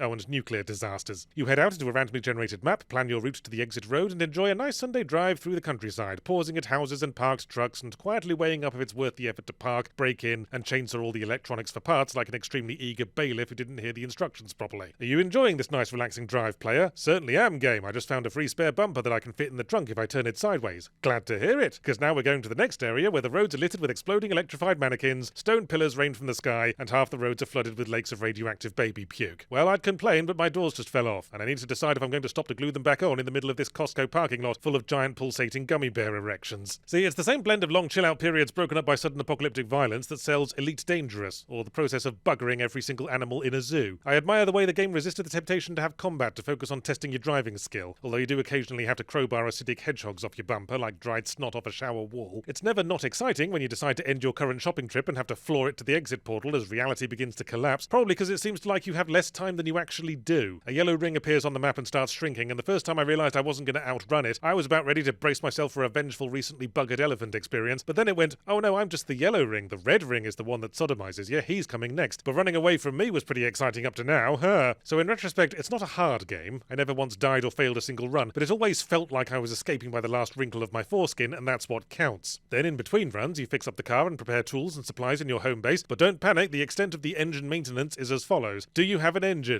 Yes. All good. What you mainly do is scrounge up supplies to fix up all the beaten up doors and panels and craft a couple of upgrades, and there's this thing where your car acquires bizarre quirks, like the radio turns on when you go into park, or the windscreen wipers fall off when you rearrange your testicles, and if you can identify a quirk in a little detective game style drop-down interface, then you can fix it, which again feels a lot more involved than it is. Boy, this is the sort of game that could really delude you to thinking you're a competent person, huh, who knows how to drive well and maintain a car and stand up to those bullying robot hedgehogs. But what is video gaming if not one well-crafted delusion after another? Pacific Drive certainly is a just plain well-crafted combination of gameplay loops, core mechanics, and interesting enough story elements. Perhaps we might aspire to more than just interesting enough, but I'm not going to kick the armadillo out of bed just because the jellyfish might be next on the schedule. Yeah.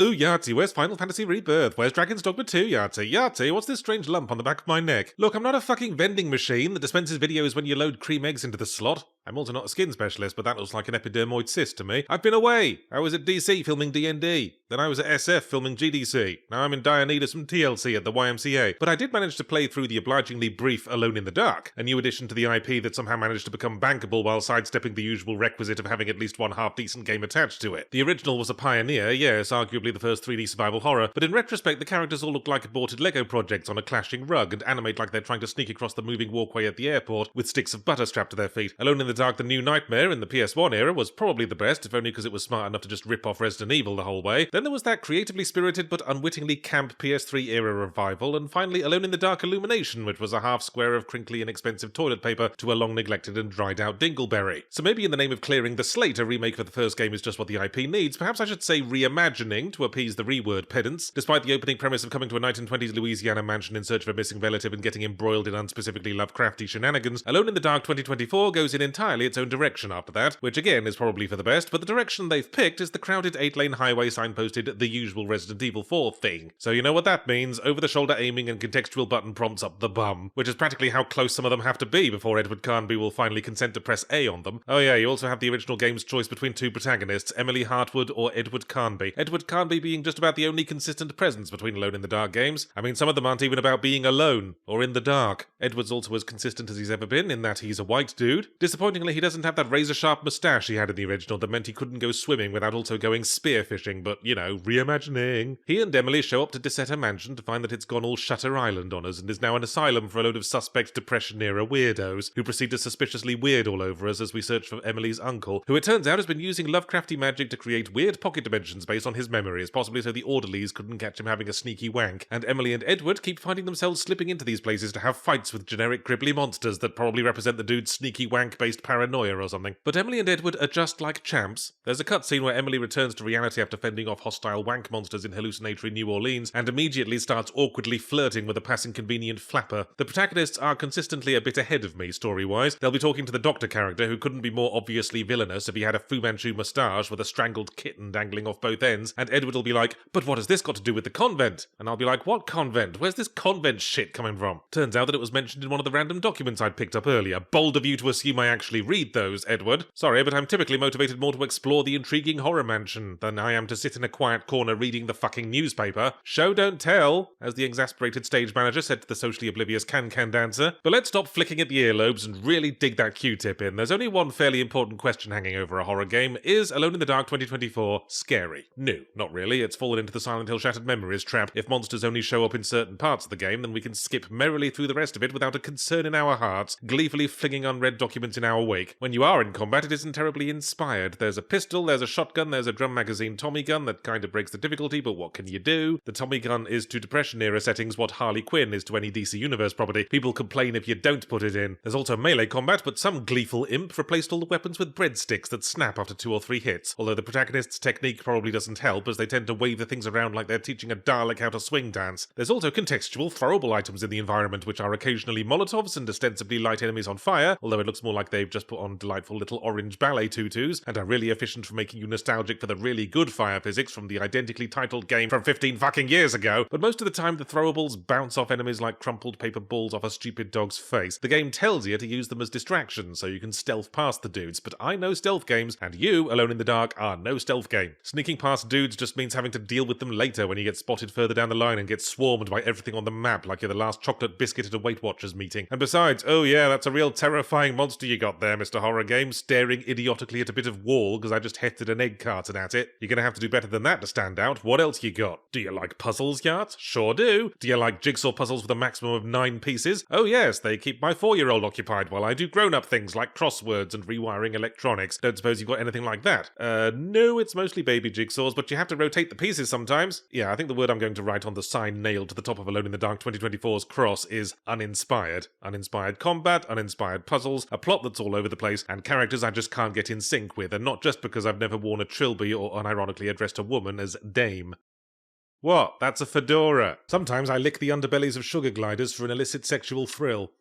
See, first impressions do matter. And first impressions of Dragon's Dogma 2 weren't great, because it's only got 1 save slot. 1! Of all the trillions of numbers that exist, they picked the very worst. Fuck's sake, what year is it? Tennis for 2 had 1 save slot as long as you kept the oscilloscope turned on. Then again, while I had to go Steam folder spelunking to find and delete editor Nick's cloud save file from my hard drive, that sort of thing always makes my PC game a dick hard, so I went into Dragon's Dogma 2 with renewed self-confidence, assured that the 1 save slot issue would never come up again. This is a literary device we call foreshadowing. So it's been a yonk and a half since Dragon's Dogma 1, and I only remember 2 things about it. The whole pawn mechanic, where you build an NPC helper and hire them out to other players while hiring 2 helpers from other players, which felt unsettlingly like the midpoint between enslaving the mentally subnormal and sex trafficking, and a rather amusing climb all over giant monsters mechanic that meant I spent more time than is comfortable with my face buried in a Minotaur's pubic hair. And Dragon's Dogma 2 brings back both of those, yay stroke boo, depending on your personal pube interest. Actually, it brings back quite a lot from the previous game. Even the title screen forgot to put a 2 on the end, which led to a confused Alt-Tab moment to make sure I hadn't misclicked my Steam list. But the plot's developed. After heroically tanking all those pubes in the first game, the Arisen, that's you, has been made King of the Realm, which is refreshing. I mean, Link saves the kingdom every fucking weekend. He's never been made king. The most he got in a sequel was a face full of dirt and transformation into a bean sprout. So the Arisen gets to be king, and what marks the Arisen is that they have the ability to command the pawns, who seem to be the majority of the population, judging by how many I randomly run into on the road. So when you think about it, it's kind of a roundabout form of democracy. But things go to shit when a scheming queen replaces the Arisen with a looky-like and sells the original to slavery in a foreign land. And thus begins the adventure of Dragon's Dogma 2. Although the initial situation is resolved in the first half hour by walking out of the foreign land, back to the capital, and very obviously being the Arisen. The rest is,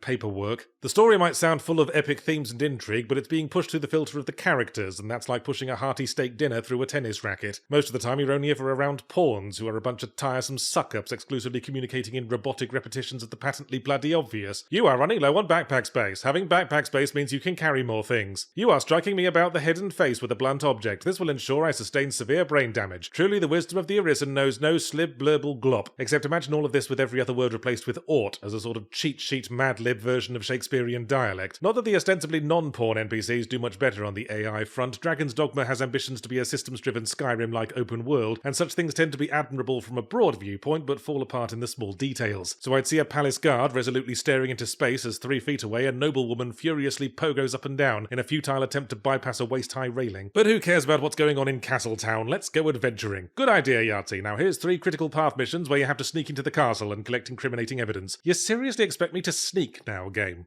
No, really, I'm actually asking, because I walked straight into the castle, and most of the guards didn't seem to give a shit. They attacked me at one point, but then so did the pig farmer I met on the way out, which I eventually put down to the fact that my character had unsheathed their weapon, and I didn't even ask him to. He automatically pulled them out whenever I did a dodge dash, and I was just doing that to get my cardio in. In any case, I'm not a fucking Watergate burglar. I made it quite clear on my resume that I'm most qualified in Minotaur pube wrangling. So eventually some quests to journey across the land popped up, and I set off on those, and a journey they certainly were. The ancient architects of our fabled land had apparently never heard of walkable towns, so every trip to anywhere outside the capital city was a lengthy slog, and fast travel is locked behind an uncommon consumable, which on the one hand is good. A quest is supposed to be an arduous trek full of mini encounters and exploration, but on the other hand it's slightly spoiled knowing I could acquire fast travel tokens easily were I to complete the side quest Journey to the End of the Credit Card Number. But I don't want to harp on the micropayment bollocks. That always smacked to me of the publishing department going, hey, what can we chop out and sell for extra dosh, and the developers going, I don't know, this and this, and nobody giving it the slightest additional thought. So let's harp on the combat a bit instead, because I found it disappointingly easy, possibly because I was playing as a rogue, which meant I had one ability to pull enemies off balance with a grappling hook, and a separate ability to critical strike enemies who have been pulled off balance. So already we've removed what little chance the infinitely repeated goblin enemies have. But then there was my third ability to basically do a Sonic the Hedgehog jump and stab the enemy 19 million times. I hear magic users have a harder time of it, because preparing spells entails standing in the middle of the battlefield with your magic scepter and orbs dangling out of your trousers for a few seconds. But if you didn't instantly pick the class who starts with 2 free knives, then I don't have time to explain economics to you.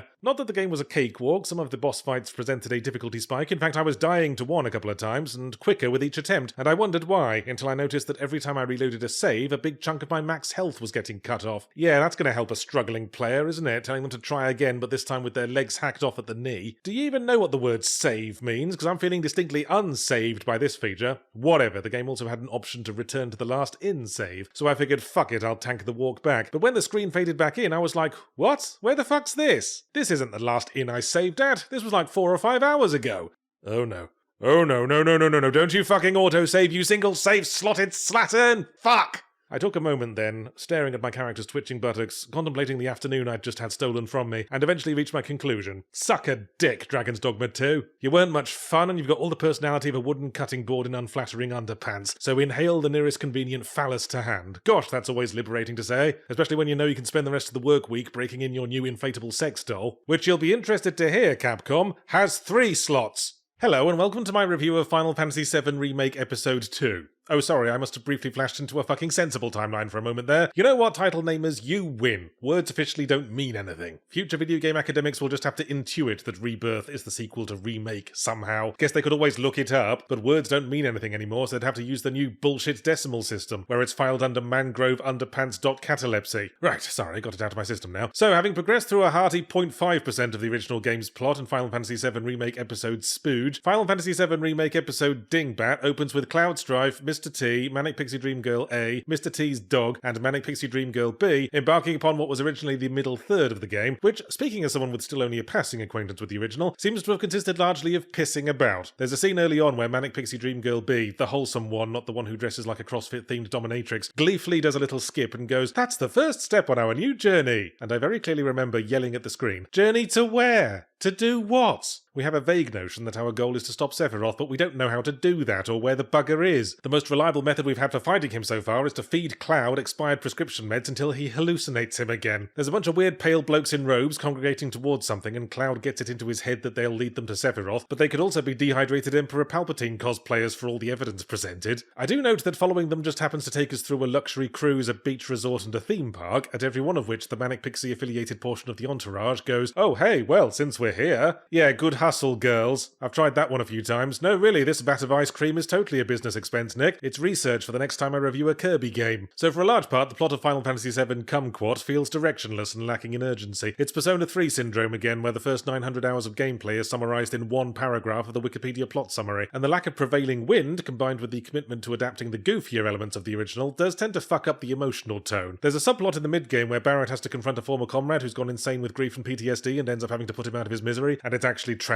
and well told and emotionally engaging. But then, while Barrett is crying over the body of his friend, a fucking circus strongman in a cape and little red pants shows up in a monster truck and attempts to alleviate Barrett's grief by strategically flexing at him. Not for the first time, playing through these remakes as a non-fan feels like being a new boyfriend in a well-established friend group, especially when Manic Pixie Dream Girl C shows up, the ninja girl who gets introduced about 9 times before officially joining the party, always presented like the game was convinced I was going to fall in love with the kooky Moo and her clumsy antics, when in reality I was mostly cringing and worrying about how this was going to affect the Manic Pixie Dream Girl tag team rota. Blimey, how much can one man be Manic Pixie Dream Girl without going into diabetic shock? But moving on. New for Final Fantasy VII Balustrade is open world gameplay, including having to unlock radio towers, climb up sequences of yellow painted ledges, and crafting mechanics. And try to imagine my face transitioning through one of those faces of meth photo sequences as I read those out. It's not that I knee-jerk hate yellow paint ledges like Green Lantern without a stepladder, it's that in this game they're always laid out in flat, tedious sequences where all you do is hold up to slowly ascend like a brain-damaged parakeet looking for the cuttlefish. Who the fuck is Chadley, anyway? I looked it up and I know they weren't in the original game. Who are they to muscle their way into the remake like K-pop Data from Star Trek and oblige us to do all this radio tower twattery? Still, it's only an open world game in the sense that Nicolas Cage is a good actor. It's only true about half the time. Prolonged periods are spent away from the open world in linear story missions, unnecessarily prolonged perhaps, but not quite as much as the ones in the first game were. In fact, I find I generally enjoyed the combat more too. I can't quite put my finger on how it's changed, unless it's just that a few more of my brain cells have died since then, but as the party continued to accrue new members, every time I was forced by contrived story reasons to switch them around to maximise Manic Pixie efficiency or whatever, I'd make a noise like a frustrated walrus trying to open a ring-pulled tuna can, sort of like this.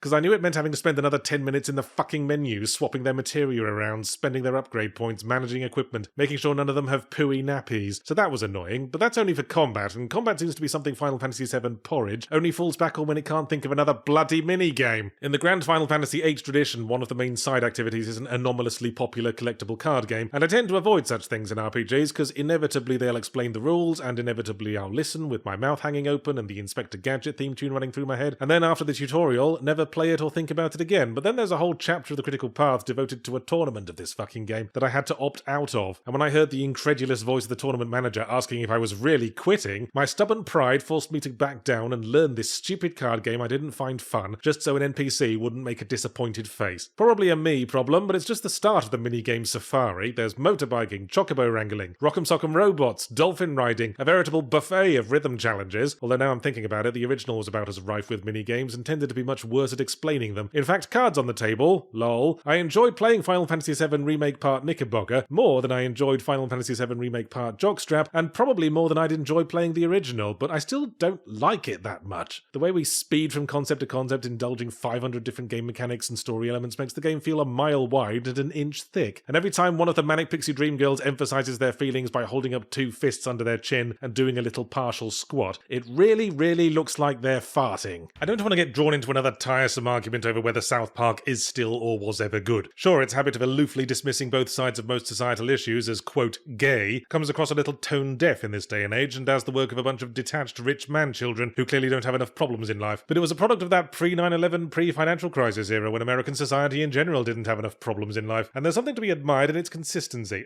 Sorry, Yarts, I was actually just asking if South Park Snow Day is any good. Oh, no, it sucks balls. And it's gay. Oh my goodness, he said it, but that'll trigger a few of those spoil-sport parents of school shooting victims. Cry-laughing emoji. Was that all? Well, thanks for dropping by. Could you put the door back on its hinges on your way out? The South Park games, then, which officially started with South Park The Stick of Truth in 2014, and if anyone tries to tell you that there were South Park games before that, they're lying, and you should chase them from their homes with guns and attack dogs. Stick of Truth, or to use its full title, the surprisingly better than it had any right to be Stick of Truth, was a 2D turn-based RPG that played like an interactive episode of the show. Its sequel, Fractured But Whole, for me, suffered from leaning on inside references too much and not really building upon its predecessor where the nuts and bolts were concerned, but as I was trying to say earlier, there is something to be said for staying consistent. Consistency, Yart? No, that's gay. Yeah, I said it again, cry some more, The Guardian. We're going to completely mix things up by making Snow Day a full 3D game. Oh. With real-time combat. Oh. And a focus on co-op multiplayer.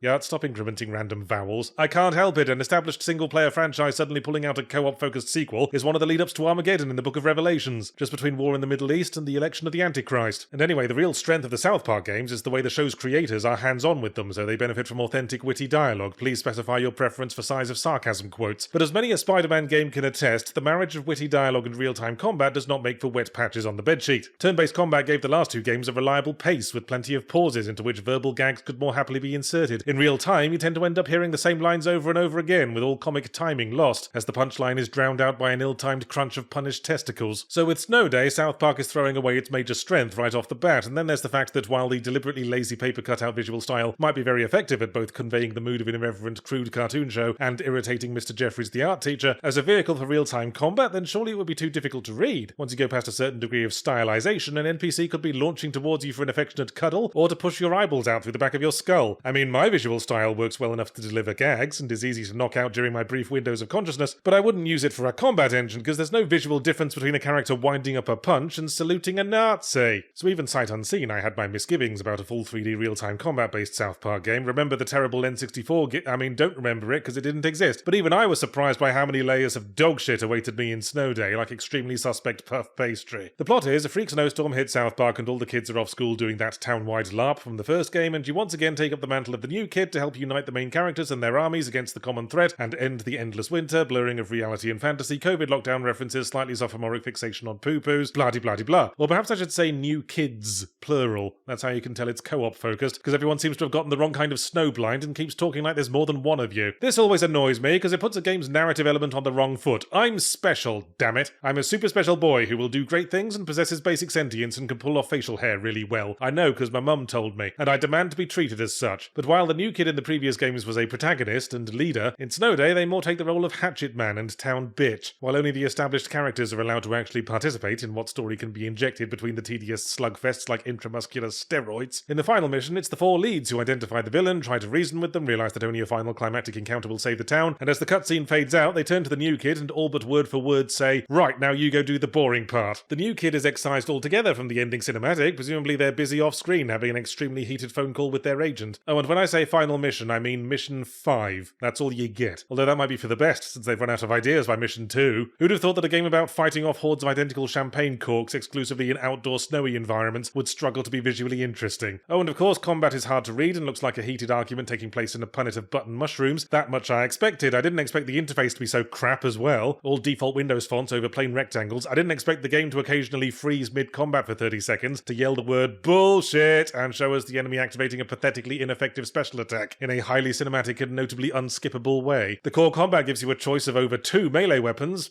3, there's 3 melee weapons, and you only unlock the third one in like mission 4. In contrast, the upgrade tree is quite extensive and quite expensive as well, so by the time I hit story end, I'd only unlocked like 6 things out of 30, but encountered no difficulty whatsoever. Oh, but you can replay the missions as many times as you want with your friends to unlock all the extra upgrades and cosmetics. Good point. I do have too many friends. Oh, are you still here, South Park Snow Day? I don't know if you trying to encourage replays makes me laugh or cringe more. Feels like I got to your birthday party an hour late to find I'm the only guest who showed up. Wait, that's a flawed analogy. analogy because birthday parties are fun. Let's say I showed up just as you were pissing all over the sausage rolls. Indie games on Steam are like mildly hot, stupid people in Los Angeles, but there's a couple of ways they can stand out from the crowd. 1, suck the right cock. 2, have a really eye-catching name while sucking the right cock. But going down the list of recent additions to the Second Wind communal Steam account, it's like my eyes on a fucking slip and slide. No shade intended, some of these games are good, but come on. Children of the Sun, Ereban Shadow Legacy, my mind keeps wanting to read that as Raid Shadow Legends, and those fuckers haven't paid up lately. Aiden Chronicle, Leysara Spirit Kingdom, there's more bollock sandwiches than at a picnic hosted by Lorena Bobbitt. Thank goodness for Yellow Taxi Goes Vroom. Not only is it an eye-catching title, it's also a sentiment I think we can all get behind. Yes, Yellow Taxis do go vroom. Who among us could claim to not having gone vroom at one time or another? It doesn't hurt that it's also a good game. Thank Christ, about time I injected some positivity into the year. I've been so down on my review subjects lately, I keep knocking over the houseplants with my hate stiffy. Yellow Taxi Goes Vroom is a retro-style 3D platformer evoking a sort of N64 era of such things, structured in the traditional Mario 64 open-ended maps, collect the MacGuffins to unlock new levels and try not to trip over and blind yourself on the huge brightly coloured pixels format. But does the thing that all modern retro-styled games should do, which is to get the look down and then see how many steroids it can pump into this poor little bastard before its eyeballs explode. So now we don't have to worry about things like loading times or having to go out and buy the extra memory pack on a Christmas afternoon. Yellow Taxi Goes Vroom has the sheer frenetic speed and energy of a nervous squirrel getting a contact high from the floor of a Colombian disco. You play a wind-up yellow taxi, going vroom, naturally, that is the only vehicle still working after all the gasoline in the land becomes possessed or something, thanks to the sinister machinations of Alien Mosk, CEO of the Tosler Corporation, which is about as on the nose as one can get without getting bogies in your hair. But after 2 seconds of playing Yellow Taxi Goes Vroom, the one thing one should not expect from it is subtlety. It's a madcap explosion of colour and vibrancy where everything perpetually jiggles like a chihuahua doing stage training in an abattoir runoff pit. You get around by zooming, or vrooming if you will, through the environments, boosting into ramps to crack off insane jumps to music that sounds like it came from a classic Amiga platformer being hurled down a spiral staircase, and it's fun as hell. Little bit weird then that a very fast-paced game about a car doesn't focus on speed challenges. There are some, but particularly in the back half, it's more about exploration and reaching hidden pickups using all the exotic movement mechanics the game doesn't tell you about at first. Which I don't dislike, it lends the basic mechanics an easy-to-learn, hard-to-master kind of depth that's fun to explore, but I'm also not creaming me jocks over the sections where the camera switches to overhead, because the controls abruptly switch to a linear 2D system without asking permission, and suddenly we're playing fucking Pac-Man, and having to avoid touching the roaming monsters. Excuse me, Yellow Taxi Goes Vroom, but the established pattern when I run into living things is that they scream and go flying in that hilarious way the Katamari games always made meat out of. Please ensure your maze inhabitants are informed of this going forward. That aside, it's absolutely one of those innovative mechanics-focused games with that rare quality of being tightly designed while coming across like it doesn't give a shit. It certainly doesn't give much of a shit about setting off epileptic seizures. Yeah, that's my final word of warning. I know standard epilepsy warnings have kind of fallen into the background of our perceptions, like no smoking signs and ongoing societal collapse, but maybe take this one seriously, yeah? Maybe skip this game if you are sensitive to flashing colours in the way that those sensitive to internal hemorrhaging should skip getting buggered by a horse. But while staying in the realm of retro-style graphics, let's shift gears to a game unlikely to get anyone overexcited. Phantom Fury, sequel to Ion Fury, but having now graduated from the 2D sprites in fake 3D build engine invasion of the very perturbed cardboard cutouts style, we now enter the realms of early full 3D, except with that System Shock remake style combination of advanced lighting effects and really low resolution textures, which doesn't look much like how any game from the referenced era actually looked, but whatever, if it means a few texture artists can actually see their kids this weekend. Phantom Fury continues the big vagina flaps shooty action, but in parallel to the updating of the graphics, attempts to inject a greater depth of storytelling. So wisecracking female Duke Nukem, Duchess Nutcham if you will, Shelley Harrison, now has to have a tragic backstory in which she lost her unit and spouse and arm and became a tool of the military-industrial complex, and now her wisecracking one-liners read more like a severely damaged person showing a therapist on the doll where she shot her dad. The plot moves from cackling mad scientists to corruption within Shelley's organisation, which means she spends the whole game gunning down fellow soldiers in a way that will no doubt come back to haunt her if she ever plans to run for office. The all but stated goal is to evoke Half-Life, but it isn't much like Half-Life. The enemies lack for variety, and the plot for any non-hackneyed element. It more brings to mind one of the many other forgettable shooters from Half-Life's era, like Soldier of Fortune or Sin, and just in case that reference slips you by, the main character of Sin literally shows up for a cameo to confuse the fuck out of all but the 12 people who remember that game. There's also a rather adorable play for the immersive sim label in the way a small child wearing their dad's coat is making a play for sleeping in the big bed with mummy. How that manifests is environments loaded with useless furniture and flavour trash that can all be individually picked up and thrown to absolutely zero useful effect, because you've got 19 fucking guns. There's also computers through which you can access files and deactivate turrets, except by the time you find them, you've probably already destroyed the turrets because, again, you've got 19 fucking guns. The gun combat's fine, even fun, barring the one gun that fires some kind of neon electric foam stuff that feels like we ripped it off a nightclub ceiling. So if you just want to shoot orderly queues of faceless mooks all day, then Phantom Fury provides. If you want a game that embodies the purity and greatness of late 90s, early 2000s shooters, just replay play Half-Life, I guess. If on the other hand you want a harsh wake-up call so you stop using phrases like purity and greatness, Phantom Fury will very effectively remind you that every era also has piles of mediocre dross, bound for the forgotten dustbin of history alongside King Edmund II and Benito Mussolini's anger management specialist. I know what you're thinking. Yahtzee voluntarily reviewing an online multiplayer game? Has the seven-headed beast risen from the ocean already? Or did every single player game in the world spontaneously combust last weekend? Well, you're more likely thinking stuff like what's for lunch and is he really still making these videos talk about peaking too early? But yes, unusually for me, I've been playing Helldivers 2. Not liking online multiplayer is something I've long come to terms with about myself. I prefer games with a rewarding narrative focus, and live service multiplayer games are usually emotionally numbing Skinner box grinds. And let's not forget that random human beings rank slightly lower on my preferred companions list than an uncontrolled electrical fire. But recently I was obliged to play a bit of Helldivers 2 alongside my Second Wind colleagues as part of our 12-hour charity stream, so take note, that's how you get me to play a live service shooter these days. 1, for charity. 2, let me do it with my mates, so if the stress gets too much I can shoot Nick in the face a few times. Failing that, I guess you could try holding a gun to the head of one of my loved ones, but even then I'm going to need to see the caliber before I make a decision. To my surprise, I had rather a lot of fun playing Helldivers 2, which made me suspicious. As I say, I was playing with friends, and fun with friends is bullshit praise. That just means you like your friends. Plenty of horrible things in this world are fun with friends, like bad movies or pissing on a sleeping cat. But I was appreciating Helldivers 2 even when I wasn't shooting Nick in the face. I mean, yes, it's a Skinnerbox live service grindathon, but it doesn't pretend to be anything else. See, other live services like Destiny 2 or any given Mamorpaga always present themselves with a certain big bollocks lack of self-awareness. You are the hero. You are fighting the important fight. Gosh, I can scarcely get past you in the corridor with the sheer bigness of your bollocks. But that never comes across while actually playing the game. While playing the game, I feel like a single ineffectual frozen pea in a great big bag of frozen peas, most of which are bigger and have better gear. And completing missions doesn't feel like I'm achieving anything that isn't getting instantly reversed. All of that is still true of Helldivers 2, but the difference is it makes sense in context too. The game kicks off with a very Starship Troopers inspired, if I mince these words any harder, I could top it with mashed potato and call it cottage pie. It literally is Starship Troopers, okay? A totalitarian future Earth fighting a high-tech war against alien bugs on a distant planet we've got no more business on than does a double-decker bus in a swimming pool, using bombastic state media to blind its citizens with promises of glory and appeals to patriotism so it can have a never-ending supply of dumb recruits to throw into the meat grinder. Rip-off is a harsh phrase, but you know what? Considering the irony of Starship Troopers went over so many people's heads the first time, probably wouldn't hurt to give it a second crack. So you go through about 10 minutes of training in which you shoot some aliens that have essentially been pinned to the floor, get massively overpraised by a pre-recorded voice, then shot into space in the hope you'll actually take out a few of the fuckers before they disassemble your protein for the brood maggots. But this is where we deviate a little from the Starship Troopers template, because when you arrive, the game goes, "Hi, here's a free spaceship just for you. Go join a battle, it doesn't matter which." While Starship Troopers is about a fascist state instigating forever war as a way to control its own population, Helldivers feels more like what happens when human society has run out of shit to do. Clearly there's no scarcity if they're handing out free spaceships and can drop limitless amounts of ammo and airstrikes for any random soldier with enough remaining fingers to work a touch-tone phone. Apparently the human race is now just roaming the galaxy picking fights for want of something to do, achieving bugger all of consequence except for killing all the buggers. Feels weird to say, but I guess my tolerance for live service grinds increases when I feel like the story isn't bullshitting me. Thanks, Helldivers 2. In return, I won't bullshit you. I'm going to play your Skinnerbox Grindathon gameplay with a podcast on to keep my brain alive. Please extend my apologies to your music composers and voice actors who spent all that time in the studio trying to convincingly scream like they're getting impaled on a pedipalp. Pedipaled, perhaps. And as a Skinnerbox Grindathon, Helldivers 2 will certainly do the job. You get inserted into an open-ended map with a buffet of objectives to complete before making for the extraction point while getting harassed by endlessly respawning enemies. And I quickly learned that relying exclusively on the guns you carry with you is an excellent way to have to spend every evening picking antennae out of your bumhole. And a smart player relies on calling down airstrikes and support weapons with a rather neat little dialer war crime system that creates very effective moments of panicky desperation as you attempt to calmly enter the code number for an orbital strike while fencing a forest of slashing monster claws with your one good leg. So at first I was trying to see if Helldivers 2 works as a single-player game. Short answer, no. Short, profane answer, fuck no. Oh, you can certainly start a mission by yourself with random puppies blocked, but like an Alzheimer's patient at a bukkake shoot, you won't be able to get anything achieved before getting blindsided by another dick. I tried dropping the difficulty down to easy once I'd found a spare dummy to suck on, but the eventual mission rewards were so insultingly small, it felt like being given a nem-nem for going poo-poos in the toilet like Mummy asked. And saving up to buy a new cape with 2 stripes instead of 1 isn't much of a way to track progress, but it's all we've fucking got. So I held my nose and tried playing with puppies, and swiftly learned that the other thing to be said for playing with friends is that your friends actually talk to you, saying things like enemies to the west, and please stop shooting Nick in the face. Puppies, meanwhile, are here to make premium premium currency, not social connections, and will fall into one of three categories: the massively higher level twat who runs off to complete all the side objectives by themselves with their fancy pants high level airstrikes with rear spoilers and fuzzy dice; the clueless twat who keeps calling down airstrikes right on my previous body I'm desperately trying to recover my decent equipment from; and the furious twat who keeps shooting me in retaliation for calling down airstrikes on their previous body they're desperately trying to, etc. So I doubt I'll play any more Helldivers 2 in my spare time, but damn it if I don't appreciate the tightness of its design and the degree of immersion storytelling that conveys its intended themes through gameplay. Namely, that human beings suck ass, massacring aliens in their own environment is stupid and really hard, and Nick's face makes very amusing noises when shot.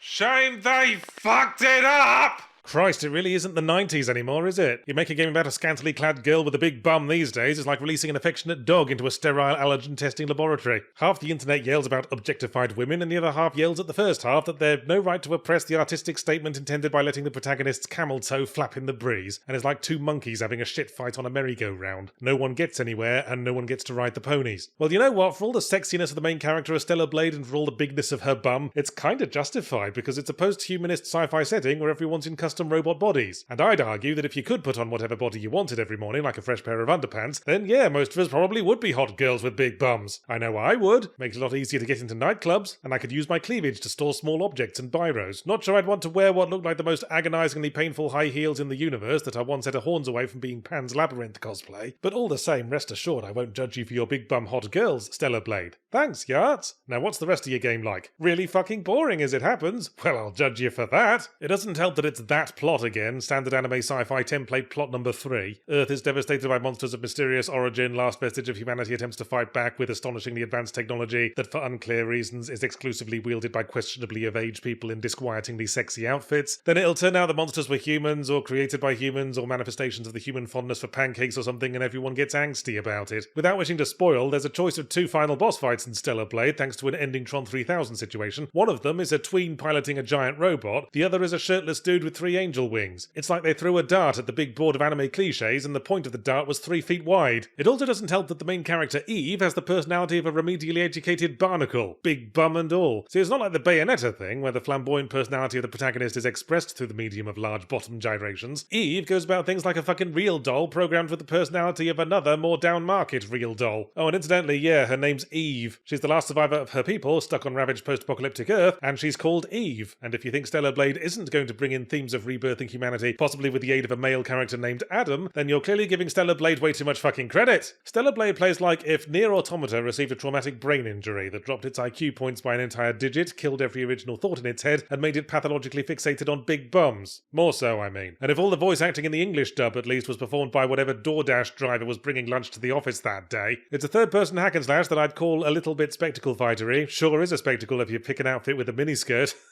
Gender politics. Taking place half the time in open-ended ruined landscapes with multiple side quests, and half the time in linearly laid out ruined landscapes that hit copy-paste a few too many times. The environments also have this occasional fondness for really unnecessarily huge rooms that never fail to make me go, boy, I wonder when we're going to fight a boss here, and not just run in a straight line across empty floor for 45 seconds. But until we figure out a way to harness clean energy from anime game jiggle physics, the one thing that might save Stellar Blade is the combat, and only because it's basically functional and gives you something to do with your hands, besides, you know, the obvious. It's the usual arrangement for third-person melee combat: light attack, heavy attack, parry, dodge, block. That's how we sing the melee combat rock, with timed perfect parries and perfect dodges as well, with a sort of Sekiro-like heavy emphasis on the former, because following the trend for Souls-likes these days, most of the boss's preferred strategy is to spaz out like an arachnophobic drummer practicing in a poorly maintained garden shed, and I found I could perfect parry their combos fairly consistently just by in return spazzing out on the block button, like an arachnophobic me noticing a spider on the block button. So that's the core of it. We had probably a few too many additional super attacks and Rage of the Gods modes along the course of events, including a gun, which is mostly so useless during the usual melee business they have to have entire sections of the game where it's the only thing you're allowed to use, possibly to justify it on their tax return. All in all, I struggle to think of any area in which Stellar Blade isn't boring baseline and or hackneyed. Even the final boss is a boring twat, especially before the 3 angel wings pop out, and afterwards only less so because you find yourself wondering how he'd ever fit inside a public convenience. The environments range from ruins to desert ruins to more desert ruins, to ruined sewers, to a space elevator, which I suppose is more interesting, but then it gets ruined. Half the side missions are just find corpse, go back to Hubtown and report corpse to corpse's friend, stroke wife, stroke cousin, stroke occupational therapist. I don't think there was a single plot twist I didn't predict. Like at the very start, your mentor dramatically sacrifices themselves so you can escape, but you never see a body, so I was like, okay, see you later when you're a boss fight, I guess. Oh, hang on, thought of something. I was impressed by the relative lack of invisible walls in Stellar Blade. Most of the time in this sort of thing, if you see a pile of collapsed debris, and you'll see a fucking lot of that in Stellar Blade, that would be environment design shorthand for no go this way. But I was surprised by how often I was permitted to just climb over such things, and often there'd be a secret behind it, although usually it just contained crafting materials for making purely cosmetic outfit. Oh, wait a second. I think I figured out Stellar Blade's unique selling point. Everything else, the plot, the combat, the world, is too generic to be anything but the foundation, the frame around what's really important, which it turns out is dress-up dollies. The unlockable outfits are where all the creative effort seems to have gone. None of them would be out of place on stage at a future avant-garde fashion show for rich people with some kind of bizarre grudge against their own buttholes. And I did think it was weird how the only reward for a major side quest early on was unlocking the ability to change my hairdo. But why criticize, you know? More bridges should be built between the people who want to dress up Barbies and the people who want to jerk off to big bums. Maybe Stellar Blade could bring all those people together. Hopefully in a room with adequate air conditioning. It's one of those times when the AAA publishers are all tuckered out from firing people and cleaning up that one bed they've been repeatedly shitting lately, so they have a bit of a sleep in their bed of shit, and the indies can have a chance to shine, and they certainly are shining right now as they stream out onto Steam like a glittering river of urine. But as I played another 5 pixel art cyberpunk traversal-focused Metroidvanias about someone with teal-coloured hair, my thoughts kept returning to an indie game I tried on my Wednesday stream a while back called Another Crab's Treasure. I was having trouble identifying my feelings towards it, but then it hit me. Oh yeah, enjoyment. I vaguely remember that. I enjoyed Another Crab's Treasure and I want to play it some more, so I did. And I'm going to do a proper review of Another Crab's Treasure, a name that going forward I shall shorten to Crabs. Crabs has really grown on me. I've been saying on social media, blimey, Crabs has really got me by the hairs. I've been saying to my wife, sorry we haven't had a chance to be intimate lately, darling. I'm just really struggling with Crabs. That and my advanced syphilis. Okay, I'm done with my early 90s too hot for TV late night stand-up bit. Let's talk about the game. Another Crab's Treasure is first and foremost a Souls-like, but astonishingly isn't about a grim, dark fantasy world creeping inexorably towards ruin and apocalypse, but about a cheerful cartoon undersea city of talking marine life, creeping inexorably towards ruin and apocalypse. We play as Krill, a timid little hermit crab in a tide pool leading an idyllic life of hiding under rocks trying not to be delicious to seagulls, when an evil taxman takes his shell and he's forced to venture into the larger ocean, finding it mired in corruption, bureaucracy, and non-biodegradable commercial goods. We go through the usual dance of coming up with new names for the standard Souls-like trappings, the way Bloodborne basically just changed soul to blood with the Microsoft Word Find and Replace function, so instead of esters it's kelp, instead of bonfires it's purple shells, and instead of souls for buying things and leveling up, it's microplastics, which is both a fun gag and a timely environmental message. Part of what drew me to Crabs is the surprisingly witty writing and surprisingly cynical tone for a game about an adorable cartoon crab with a shrill, quavering voice like Ash Ketchum talking into a fan. On that subject, it's probably the most flamboyantly voice-acted indie game I've played in a while. Everyone's really got their Hanna-Barbera hats on. The first boss in particular, I have no idea how you could get a more genuinely furious-sounding performance out of an actor without spending the entire studio session stealing coins out of his wallet and flicking them at his bollocks. So that's one way to bypass my Souls-like fatigue, but the most surefire method is to really mix up the established mechanics. Most Souls-likes, for example, use that tiresome old parry mechanic of pressing the block button just as you get hit, but Another Crab's Treasure has an original, interesting, sexy alternative wherein you release the block button just as you get hit. Steady on, Another Crab's Treasure. The last time anyone innovated that much, they got burned at the stake for witchcraft. The core combat does have a very overt focus on blocking, if that weren't already obvious from the release parry thing, or the main character's status as a tiny frightened sea animal whose main popular characteristic is their ability to hide under things. No shade, I'm just saying if you were bitten by a radioactive one, you wouldn't be fighting much crime, but you'd gain considerable insight into your neighbour's dustbins. And then there's the shell mechanic. As befits a hermit crab, you have the ability to grab any tin can, fast food container, or menstrual cup that's lying around and use it as a shell, each having different strengths and weaknesses and special attacks attached. The tin can is more durable but slows down your dodge roll, the menstrual cup is quicker but breaks more easily and will cause your restaurant to fail a government hygiene inspection, etc. What I like about the shell mechanic is that it boils down all that tiresome faffing about with equipment that was part of the Dark Souls experience. Ooh, could I put on some gauntlets and still get away with mid-rolling? Do these pauldrons bring out my sunken eye sockets? Whoops, need to jump over something, better strip down to my nasty underpants and try to remember which of my 17 pairs of trousers I left my car keys in. Here it's just one button press. Shell on, shell off. Like all great game mechanics, it knocks down multiple pins at once. It fits with the theme, encourages experimenting with gameplay styles, and adds a collectathon element for the psychos. Having said that, encouraging experimentation is all very well, but sooner or later the scientific process ends and you have to leave academia and get a real job. And a relatively short way into the game, I found a bit of old pipe with high defense and used it for basically the whole rest of the game. Might have been a mistake to let me insure my bit of old pipe for a small fee so I could respawn with it every time. Incidentally, the word respawn has suddenly become a lot more apropos, hasn't it? Because it turned the entire shell mechanic into a hollow,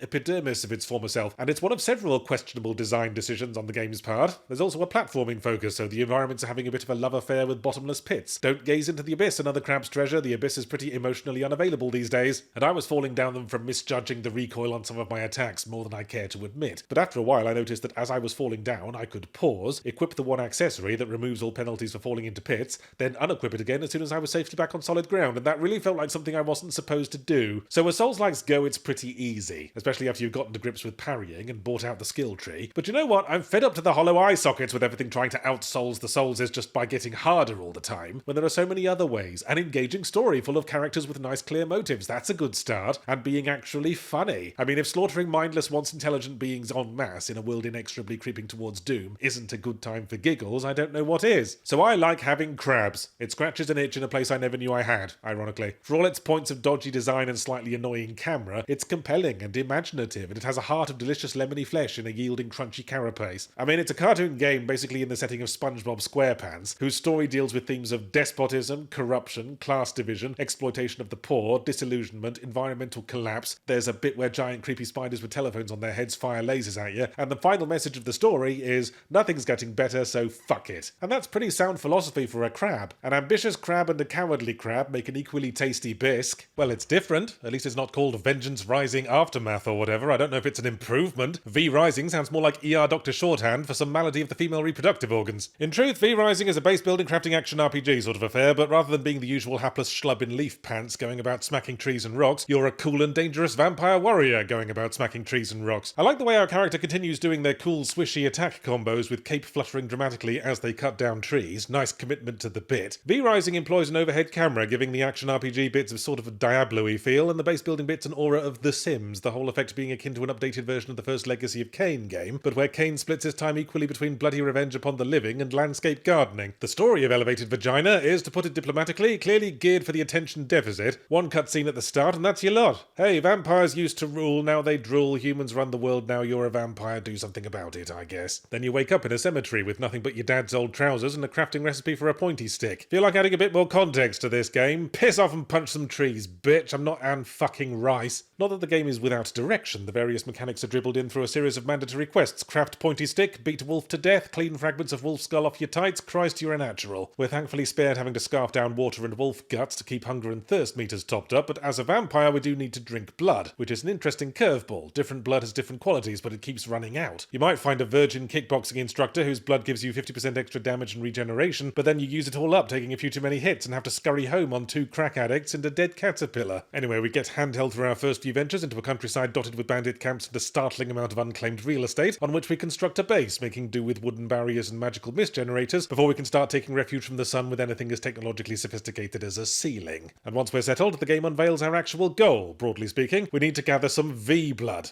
Ew, I didn't realise we were that kind of vampire. We're using a cunnilingus-based gathering method or just looking for used sanitary products to dip in hot water like tea bags. Not that kind of V-blood. The V stands for very important or something. You have to hunt down unique boss characters scattered across the map because their blood will bestow upon you sacred knowledge, like how to cast certain spells, build smelting plants and trim the hedges. You just have to make sure you're sufficiently upgraded to take on the bosses, and that's determined entirely by gear score, which is one of the things that turns me off tech tree crafty RPGs. In the traditional RPG model, you at least know that you're always gaining XP, even if you've just spent the last 3 hours slaughtering farmyard cows out of some vague sense of underlying hostility. But in Fanny Flaps Ascending, you could systematically murder the entire population of Wolverhampton and make zero fucking progress, because none of them dropped the wool thread required to craft your next underpants upgrade. So you've officially achieved bugger all, besides freeing up some seating at the next Wanderers FC home game. But once you have stitched together some competitively rated long johns, the boss fights are probably the highlight of the game. How can they not be? Everything else is copy-pasted bandit camps and picking out your preferred style of drapes while you wait for the copper to finish smelting. interesting. The bosses are all unique characters with flamboyant personalities and voice lines. You'd almost think they'd been led to believe they were in a game with a plot. It's like butchering your way through the entire cast of a hero shooter. And the combat mainly avoids becoming a Diablo-style clickfest of attrition. It rewards more complex tactics, like waiting for an opening and getting out of the way of things. Although having said that, a 5-second cooldown on the dodge move is a bit much. What, you need to iron your cape between each one? Oh, how interesting, I cracked the top of this creme brulee of complaints about V-Rising, and I'm noticing now it's about 3 feet deep. 2 spell slots? There's like 19 fucking skill trees for magic, and I can only equip 2 spells? So I go to all the trouble of killing a boss, and all I get is a token to spend on ice magic, which is a fat lot of good to me when I'm currently maining Fireball and Manifest Sexy Blancmange. Gosh, this is a tasty creme brulee, let's keep going. I got stuck at one point because the critical path mission was to build and use a teleporter, which felt like a critical step. A teleporter on base would be handy, much better than having to transport your castle every time you start a new area. And when I say transport, I mean painstakingly rebuild grid square by grid square, which really felt like the kind of thing a vampire lord would have an Igor around for. Building the teleporter was easy, but when I tried to use it, the game went, you cannot teleport while carrying certain items. Okay, well I'm currently carrying 9 kinds of rock, 6 different plants and a fish skeleton. You want to be more specific? Nope, just hover over everything and we'll tell you what you can't have. I ain't got time for that much hovering. I'm not a Californian parent. Yes, yeah. Alright, technically I am. I consulted with colleagues and was informed that I can disable teleport restrictions in the world settings, so I did get around that. Incidentally, this is a game intended for online multiplayer, but I was stubbornly playing single player as always, because if I wanted to be bullied by vampire nerds in inexpensive leather outfits, I'd hang out at the mall. And as I progressed, the game took a rather severe dip in pace in the second act when all the recipes start calling for iron, which takes fucking forever to smelt. But the real problem was the aforementioned wool thread. I couldn't manufacture that at all. My loom refused to, because I hadn't yet found tailor's shop floor to put it on. You prissy little bitch, loom. Sorry all my floors are a touch too heterosexual for your taste. Sorry, that was uncalled for. So I thought, I know, I'll just buy some thread from the local human merchants with those quaint little copper discs they like so much. I'd done so easily enough in the previous area. Unfortunately, the merchants in the new area were in the middle of a human town, and none of them would do business with me because I'd just murdered all the gate guards right in front of them. I tried to casually walk in with my weapons sheathed, don't mind me lads, just doing some shopping, and they all just started screaming, vampire, vampire, and setting their own town on fire. I did find some sheep, but all they dropped was hide. Apparently the connection between sheep and wool wasn't covered in the vampire induction process, and that's the point I lost patience with V-Rising and spent the rest of the week reviewing my toenail clippers. 2 stars, maybe 2.5 of the emery board attachment. Hellblade 2, Senua's Saga, is the sequel to Hellblade 1, Silly Sausage, and continues the adventures of Senua, Norse warrior lady, and manic pixie dream girl, without the pixie part and only dream in the sense of constantly hallucinating wildly. Having gotten over her lover being murdered by those northern bastards, Senua is resolved to stop beating herself up and take her therapy in a more constructive direction by beating up some northern bastards instead. So she stows away on a slave ship to their home turf, but because this game has a Tomb Raider reboot level fetish for beating the absolute snot out of its heroine for the sake of grittiness, she gets wrecked by a storm and winds up crawling up a bloodstained shingle beach in the rain, although she shouldn't gripe. By Icelandic standards, that would be classified as one of the more touristy areas. The gameplay is much like God of War Ragnarok, even with the Scandi-Ouija setting aside, with its over-the-shoulder camera, press forward to continue gameplay and enthusiasm for narrow cave spelunking. But where Ragnarok used NPCs to ensure the constant flow of verbal diarrhea, Hellblade cuts out the middleman by leaving that to the voices in Senua's head. The game recommends using headphones, but I'm not sure I would, unless you like the sensation of 2 slightly posh British ladies whispering your shortcomings in both your ears at every opportunity, once normally and once in a slightly ethereal way. Personally, it reminds me too much of my family counselling sessions. Anyway, Senua's vague plan to rock up to the headquarters of the slavers and demand to speak to the manager slips by the wayside when she discovers that the island's various communities are being tormented by evil giants and she's the only one who can kill them. If this were the first game, I'd suspect the giants were supposed to represent something like societal collapse or Senua's anxiety towards her upcoming job interview or whatever. But Hellblade 2 subtracts some of the ambiguity from the narrative. I feel like there was a lot in the first game you were supposed to assume was delusional or metaphorical, but in the sequel, Senua gathers some NPC helper friends, and when she kills a giant, they're all like, fuck a duck! The weird starey lady just killed an actual literal giant! We all saw it! Let's get her on the fucking lecture circuit! I guess Senua could be hallucinating all of them, too, but that never fucking ends, does it? Maybe the whole game's a hallucination. Maybe Senua's actually a daydreaming data validation clerk from Tunbridge Wells. So if you enjoyed that joke so much you now have to run off and write it on a toilet wall somewhere, here's a quick summary of this review. I didn't like Hellblade too much. As I say, it's a little too much of a press forward to continue ghost train ride for my tastes, and the highest praise I could offer is that it's got some damned impressive visuals when it's not exclusively taking place in gloomy Icelandic caves, I mean. It's going for that God of War single unbroken take no loading screens gimmick, which just means they have to hide all the loading elsewhere while you're doing the narrow cave squeeze thing and taking prolonged slow walks through very artfully crafted sod all. But the battles with the giants are generally fucking spectacular for what little gameplay is involved and whatever's actually supposed to be happening, and a lot of effort went into the facial animation, which the game is very fucking keen to show off. The camera keeps zooming really close into Senua's face while she massively overacts about whatever's giving her a mental breakdown this time, which made me very uncomfortable. Her teeth are so fucking big, I kept thinking. It's like being cornered at a frat party by a sexually aggressive progressive piano. Hey everyone, Yahtzee just denigrated a female protagonist for looking weird. Guess we've lost another one to Andrew Tate. Oh, piss off. I'm mostly down on Senua for her decision-making process. On something like 3 separate occasions, we rock up to some eerily quiet village or forest or other, and the NPCs are all like, we mustn't go in there, it's full of danger and monsters and killer bees that specifically target women with large teeth and names that start with S. And Senua will be like, no, actually it's suddenly vitally important that I go in there. Someone might need help. She certainly got what I once said was Reboot Lara Croft's problem, a bad case of the have-tos, where they keep reluctantly doing stupid things because they say they have to with little further examination, which makes them come across as lacking agency. I know she's supposed to be mentally ill, but maybe the reason I had to take a break every couple of hours is because I find it exhausting to watch a mentally disabled woman blundering again and again into situations that a blind puffin could predict would lead to her getting her face smashed against rocks some more. Sorry if that's condescending of me. Obviously the neurodivergent should be free as anyone else to smash their face into rocks. Speaking of which, at least the combat makes up for it. Oh, sorry, I misread that. Instead of makes up for it, I should have said sucks lukewarm guitar through a human centipede. And instead of at least, I should have said fuck me up the stench zone. Every now and again, the game interrupts the slowly walking through rocky landscapes routine to go, oh shit, we just remembered we're a video game called Hellblade, for fuck's sake, and some combat happens. And it always plays out exactly the same way. Angry dude walks in from off-screen, tokenly backhands Senua across the mush, and then the pair of you square off into a series of extremely samey, pre-baked animations till you press the right button enough times to win, whereupon the bouncer lets another dude through the velvet rope and the whole sequence plays out again till we've worked our way through whatever arbitrary number of burly dudes are on the guest list. And it feels like you're playing fucking Dragon's Lair with a glitch that makes the laser disc skip. Then, about halfway through, you unlock a power which I like to call the I'm bored of this fight now button. Once you've built up enough energy, you just press it to do an unblockable combo and almost always instantly win, just in time for the next backhand from off-screen. I mean, if you want to make a walking sim, nothing's stopping you guys. They're a bit polarizing, but at least we can have fun complaining about it. This half-baked attempt at core combat just kills the pace. You know, part of what feels disingenuous about Senua's apparent motive to help others is that we never see any fucking others. Like, your NPC friends are all leaders of communities and enlist you to fight the giants that are attacking those communities, but in almost every case they're like, yes, my villagers are under threat, they're right over there, behind that ridge, where you can't see. You'd like them, probably. And then if you ever do see them, it's only when they're running around screaming and getting killed because the game jerked awake again and remembered it needed a combat-y bit. And then at the very end, the final boss sequence dissolves into one of Senua's trademark hallucinatory self-examination moments where she goes, can I be a leader to these people? You know, those people right over there, behind the hallucinatory fog, where you can't see. You'd like them, probably. In final summary, the only 2 points that recommend Hellblade 2 for me are that it looks nice and it isn't very long. The same advantages as a beginner-sized dildo with a bow on the end. Selaco, rather than being a brand of motor oil they only sell at dollar stores, title successfully mocked next item on the checklist, is a boomer shooter on Steam that was available as a demo for a while, but last week we got a review code for what turned out to be a whole shiny, sparkling 1 episode of the finished game, now out on early access. Christ, you're being prissy about this, Selaco. A boomer shooter isn't like fucking Lexapro. You don't need to stagger it out to avoid overloading the immune system. Pretty sure I can cope with the mind-blowing creativity of clicking the button on cardboard cutout soldier dudes in a room while playing as generic female soldier protagonist, who looks like Lara Croft wearing the designated female armor from Gears of War, that's like 25% as wide as the male version and 5,000% more bum-centric, and who seems to be having real trouble picking an art style. You can see her on the Steam page drawn in one art style, then boot up the game and see her drawn in a completely different art style on the title screen. Then finish the first level to see her drawn in art style number 3 on the summary screen, and get to the end of the included episode to enjoy art style number 4. None of which have much to do with the actual in-game art style you can enjoy if you go look in some of those mirrors late 90s 2.5D shooters like so much. This all very strongly signals the fact, also deducible from the way the special thanks section in the credits is about twice as long as the actual dev team, most of whom are also credited with forum handles, that Selaco comes to us from the amateur Doom modding community, and presumably the art style changing is down to them throwing in whatever key art the 9 different concept artists provided before one by one they stopped responding to emails because their mum said they had to get a real job. Doom modders are a weird bunch. They're people who look at every shooter that came out from 1993 onwards and said, boy, shooters have come a long way. Now if only I could enjoy the new innovations without having to play any game other than Doom. They've modded Quake into Doom, Half-Life, Blood, they even modded Doom 2016 into Doom, which is a frankly spectacular feat of cranium bumhole intersection. And now they've made an entire original game out of the GZ Doom engine, but I don't want to sound like I'm ragging on it. Like I said in my old Doom Retro review, there's a directness to Doom gameplay that a lot of modern shooters have lost, even if the sprite-based characters look like you're fighting someone's geometry homework. And early access or no, Selaco's first episode is long enough to be a game, and there's plenty of sausage to get my wet flaps around, so fuck it. Selaco opens with protagonist lady waking up in a hospital room as the hospital is invaded by hostile soldiers in power armor who bleed purple when shot, and that's all you're getting for context. Gosh, I'm looking forward to being told the reason behind all this, you might say. And you might also say, gosh, I'm looking forward to urinating my name onto the ceiling, because that's as likely to happen. Yeah, I know it's the first episode, so the story's unfinished, but even the moment-to-moment plot updates go without explanation or comment. Like, we get through who knows how many levels, and without a word, an objective pops up saying, remember to blow up the cloning facility, and I'm like, what cloning facility? facility? Why? Is blowing it up going to stop these purple blood soldiers having a beef, or is this just for us and we're some kind of logical opposite of an anti-abortion campaigner? Honestly though, I grew to appreciate it as a storytelling technique, for despite being low on direct narrative, there is a story. The game's full of text logs from whoever used to live in the bullet-riddled commercial buildings you explore, nattering about how much they're looking forward to the baby shower and not being murdered by jackbooted thugs. You discover that the world of Selaco is an enclosed compound made to look like a city, that your character has a secret prepper bunker under a bar, and it builds intrigue without getting in the way of the action. Why are we being attacked? Where did everyone go? Why the secret bunker? Did our character know an attack was imminent, or did they just listen to too many podcasts? And as a narrative enjoyer, it was enough to sustain me through the combat, which, with the best will in the world, has its frustrations. Remember how I said Doom's simplicity is its strength? You see the monster, you shoot the monster, no fancy lighting to make things ambiguous, no visual effects getting in the way, no need to exchange licenses, bish bash ouch collapse. Selaco thought the best way to make the most of that was to pile all the fucking fancy visual effects back in. In a firefight in tight quarters, you've got maybe 2 exchanges of bullets before the whole room's full of more smoke than Joan of Arc's birth canal. Playing Selaco feels a lot more like playing Half-Life than Phantom Fury did, and not just because you can hear the enemy exchanging grocery lists over the radio, or because it has that same mystifying flashlight mechanic where it turns itself off every now and again for no real reason except to check that you're still awake. The AI is surprisingly smart. I tried to lure them back around corners into kill zones, and some of them would figure out how to exploit the labyrinthine map design to catch me on the blind side. Actually, they're frequently smart enough to be more annoying to fight than fun. If you're close enough to be seen, they're already shooting at you, and if you stop for 1 second to look at them, you're already wearing their bullets as nipple piercings. It might have helped if there was a little more enemy variety, if you occasionally went up against something that wasn't a dude in stormtrooper armor aggressively storming your position, like, I don't know, a sleepy dog with toxic farts. So it's definitely a game for those that appreciate challenge in their shooters, and creeping forward looking over their shoulders every 3 seconds like a wheelchair-bound owl trying to cheat on its maths homework. So as I say, early access though it is, there's enough of Selaco to say it's a fun enough boomer shooter, and pretty impressive for being made in GZ Doom. But having said that, it would be pretty impressive to write out the entire text of the Old Testament on the wall of a prison cell in shit, and I'd still rather you used a pen. Selaco is held back by limitations that we have long had solutions for. I'm over sprite-based enemies in 3D shooters. It now induces less a sense of nostalgia and more a sense of being surprised by an earthquake in a Disney cell animation storage facility. And then there's the physics. Pressing shift causes the protagonist to dive into a slightly alarmingly fast sliding tackle, like she's just been goosed by a NASA takeoff thruster. And if you do it in tight quarters, it feels like the physics engine is having a stroke. I got my head stuck in low ceilings more than once doing that, and had to reload before the enemy burst in, filled my body with small metal objects, and repurposed me as a disco ball. But yeah, it's fine. Now stop being fusspots and put the rest of it out. You don't benefit from cutting yourself into pieces and staggering out across a wide space. You're not a fucking charcuterie board. Ah, the signs of summer. It's broad daylight at 5 AM, the local frustrated housewives are wearing hot pants to greet the pool cleaner, and Yahtzee's so starved for new releases he's playing shit like Wuthering Waves. I caught a preview of Wuthering Waves at GDC this year. We sat down in a booth, slathered with anime babes, and literally the first words out of the PR dude's mouth were, "It's not the same as Genshin Impact." And that should tell you everything you need to know, frankly. An exasperated marketing person described it as very specifically not something, ergo, it is absolutely that thing. An Epic Games Store exclusive free-to-play action RPG in a Breath of the Wild-esque open world that funnels players towards a monetized gambling system through the strategic use of anime babes in very short skirts. In the sense that a toothless trailer park prostitute would be said to make strategic use of crystal meth. You start the game, you log in with that one email address you barely use but keep for situations like this as a sacrifice to the gods of spam and phishing scams, and then you're asked to choose your protagonist. Your options are the female character wearing a bikini top, hot pants, thigh boots, and a couple of strips of cloth that appear to have been randomly stapled to what little space was available, or a male character wearing jeans and a t-shirt. And if that doesn't do enough to immediately set the tone, the first thing you see after you wake up with the inevitable protagonist-grade amnesia is 2 hot anime babes, one blandly nice one in blue with big tits, and one cheerful free-spirited one in red with big tits, who take one look at you and declare you to be a super special hero from the sky, and they need to take you back to their home city to introduce you to 3 or 4 additional hot anime babes with big tits. I don't think it would be any exaggeration to say that every halfway important character in Wuthering Waves is an anime babe who dresses like they covered themselves in Velcro and ran at full speed into a market stall full of high-end artisanal bookmarks. And every now and again I'd look about myself and go, boy, it's lucky you've all got different haircuts. If you were all at the spa in head towels and identical bathrobes, I would never be able to tell you fuckers apart. Oh, you're the basically nice, emotionally stunted, occasionally quirky one with badass fighting skills. Can I put this post-it note on your head? Look, I'm not shaming the intended audience for liking anime girls with big tits. Across my teenage years, I must have personally expelled enough white wee-wee over big titty anime girls to immerse a fully grown horse. But that's porn. And I have trouble understanding the appeal of wall-to-wall anime babes in a non-pornographic context. Feels like going to one of those Japanese host clubs where you pay attractive people to sit around not fucking you all evening. Bitch, I could go to any fucking bus shelter and meet a bunch of people who won't fuck me for free. Anyway, the point is I wouldn't be down on Wuthering Waves for being waifu-centric, but I will be down on it for being completely fucking tedious. Which is, if anything, brought into sharper relief by the waifu-centricity. It's like having a dream about all the pin-up girls on your teenage bedroom walls coming to life and wanting to talk you through your civic physics coursework. Incidentally, how the fuck does one wuther something? Okay, I looked it up, and apparently it means to move or shake vigorously, which I guess a wave could do, so that clears that up, although it's opened fresh questions as to how it could apply to heights. Going through the story of Wuthering Waves is like going to the DMV to renew your license immediately after a major systems crash. You arrive at Main Cityville, and your two hot anime babes go, "Oh, you need to go to City Hall to meet the anime babe governor," which you do, but then the hot anime babe at the front desk goes, "Sorry, she's in an appointment, but she asked you to be given a leaf, a puzzle box, and a Cadbury's cream egg." So then you have to take those to the hot anime babe chief scientist at the research centre, who's like, "We will now analyse these 3 objects for you. Feel free to stand around admiring the room for a few minutes." This literally happens! Just imagine it with about 9,000 extraneous lines of dialogue spread across it, and occasionally the game fading to a black screen with white text describing what a character is doing. I assume because if they actually animated them, all the dangly bits on their outfit would fly up and knock someone's eye out. Then you finally get an objective out in the world, and when you get there, a sinister villain kidnaps your friend and goes, "Ah ha ha, now we will fight," as soon as you have listened to me gab off for 20 minutes and collected and filled out forms AC and F29 from the offices to your left and right. Then, of course, before the main plot continues, we have to do side stuff until we get to level 15 and provide at least 2 proofs of address. And there was this entire side story where I had to do a fucking mine inspection or something, throughout which the game didn't even tokenly spawn any monsters to fight or traversal sequences. And when I am fighting monsters and grappling hooking around, it feels like I'm pissing about in the soft play area attached to a government immigration office while I'm waiting for my assessment hearing. The combat's fine, such as it is, kind of has that overly ornate anime game problem where it feels more like enemies are damaged from standing next to your attack animations and not because anything actually hit them. I do like the mechanic where you absorb enemy souls and equip them to give yourself new special attacks. I don't remember if this was a mechanic in Genshin Impact, because all my memories of that game reflexively shut down in self-defense, but whatever, I liked this mechanic in Castlevania and I like it in this too. The problem with it is that if I want to swap out souls and try out different abilities, I need to go into the menu, which is like trying to walk through a sausage factory with large dogs attached to each limb. It's not that it's badly designed and hard to navigate, although it absolutely is that. It's just that I'd go in to check one thing and notice an indicator going, "You have new rewards to claim in menu 27F. So I'd go there and claim all of those, and oh, now you have upgrades to spend in menu 16 Omega Flamingo. So I'd do that, and hooray, you succeeded at the spend 10 upgrades mission. Claim your reward from menu Trousers Gazebo Fish Slice. Now go to the convene menu and spend all the tokens we just gave you in the fruit machine, then take your subsequent pile of useless garbage for characters you don't use and refine them into upgrades for the sword you actually have equipped." And by the time I stumbled bewildered back into gameplay with a whole extra 2 points of damage, night had fallen, wolves were stalking me, and I couldn't remember where I'd parked. It was all clear then. The combat, the grappling hook, the hot anime babes are not in fact the soft play area attached to an immigration office. It's a soft play area attached to a heroin dealer's house. It's all just been laid on to keep us freeloaders amused while the whales get their fix. Free-to-play gacha games, not even once, kids. Worst case scenario, you go into massive credit card debt. Best case, you waste your fucking time. If you want basic catharsis combined with anime tits, there are perfectly good squeezable mouse pads for that. E3 may be dead, or at least no one's shoved a broom handle up its decaying arse to make it dance horrifyingly around lately, but that hasn't stopped the big publishers from dropping their showcases of new game trailers around the same time of year, possibly by the same principle the zombies in Dawn of the Dead kept showing up to the mall out of some vague understanding that it was something that was important to them in life. And so even in the post-E3, post-ZP world, I must once again accept my solemn duty to whittle all over the big money industry's sandwiches. Don't worry, I've got plenty of whittle stored up. In fact, your own artisanal sourdough looks like it could use a little moistening, gaming public, because I'm very disappointed in the shortness of your memories. You remember we're supposed to be down on AAA game development right now because it's basically an industrial dream-crushing machine for ambitious STEM graduates that pounds them into mush for the sake of making bland, overpriced shite marginally prettier, then shuts down their studio anyway because apparently making good games that turn a profit isn't enough to appease the corporate overlords anymore, and they'd have had as much luck trying ritualistic chicken sacrifice. Remember that? Remember how mad you got? But then, Xbox dropped a few trailers showing how realistically the light plays off the oiled nipples of its upcoming dream-crushing machine, and so the media rolled onto its back and offered to lick the bits of game developer brain off their fucking boots. This shit hasn't gotten any more sustainable now that the prisoners in the Ubisoft programming dungeons, the Oubliette, if you will, are making the first open-world Star Wars game, and oh crikey, when the Star Wars Outlaws gameplay trailer started with those words, I can't have been the only one who immediately started searching their memory. Jedi Survivor? Souls-like, arguable really. Ooh, MMOs, there we go. What's Star Wars The Old Republic then, Ubisoft? A puddle of poo-doo on a hot paving slab? Anyway, Star Wars Outlaws, or Star Cry, as I shall dismissively call it, looks like yet another Ubisoft open world stamped out of the Far Cry template with a million competing mechanics and zero focus, pounded into flavorness and stretched out for as broad appeal as possible like a piece of chewing gum in the hands of a bored high school student. I look forward to it continuing the pattern for Star Wars media these days, everyone forgetting all about it roughly a month after release. The other thing Ubisoft had was Assassin's Creed Shadows, the first ever Assassin's Creed game set in Japan, besides the other one. Yeah, now I see why Sony released Ghost of Tsushima on Steam the other week. They'll never do that with their exclusives to be nice, or because it would earn them money. If they did, Bloodborne and Infamous would be up there, but if that can't motivate them, there's always good old-fashioned spite, apparently. Oh, Assassin's Creed with samurais, is it? Shame we did that already. Yeah, Assassin's Creed Creed Shadows, and just to repeat myself, what does a new Assassin's Creed game even mean anymore? The overarching story stopped being about anything roughly 19 games ago. All they do now is dress up the stabbing of the dudes in new historical reenactment costumes. I vaguely remember once joking, probably around the time Assassin's Creed Revelations came out, that the series is just going to go on till they've used every cliched sequel subtitle word they can think of, and it's nice to see that's an evergreen snark. Thanks, Ubisoft, you're like the most productive cow in my organic snark farm. I can always rely on you when I need to put some motherfucking yogurt on the table. Sony's state of play was kind of pathetic, a couple of lackluster announcements and a port or two, and I always wonder why I haven't seen more of the Silent Hill 2 remake by now, but then I remember every time I try to watch footage of it, I dry heave so hard my glasses fly off. So Xbox are generally agreed to have, quote, won this year after Arcane and Tango Gameworks got shut down for not sacrificing their chickens properly or something. Microsoft apparently hoped to weasel out of that loss of goodwill with a charm offensive, emphasis on offensive. Kind of feels like a Deep South plantation owner saying, sorry we enslaved all those African people, but hey, look at all this cotton you can buy from me now. Fucking worth it! So we have Doom the Dark Ages, it's Dark Fantasy Doom, which I preferred when it was called Hexen, which I preferred when it was called Quake 1, which I preferred when it was called Painkiller, etc, etc. Am I the only one who reacted to the gun that shoots ground up skulls of your enemies with, oh come the fuck on? What is it about the continued emphasis on the blank slate Doom protagonist as unstoppable murder man that gives me midlife crisis vibes? It's like Breaking Bad with demon murder instead of meth. If the game over screen features a slow zoom out from a splattered giblet with 70s rock music playing in the background, you'll see what I mean. Staying on the subject of shooters, Gears of War is demonstrating the best approach to take when the last game's ending writes you into a corner, slam on that reverse gear and keep driving till your car speeds straight off the pier at the end of Prequel Bay. For the first time, we will learn the real story of how the fight between mankind and the Locust truly began. I'm guessing it will involve mankind, right,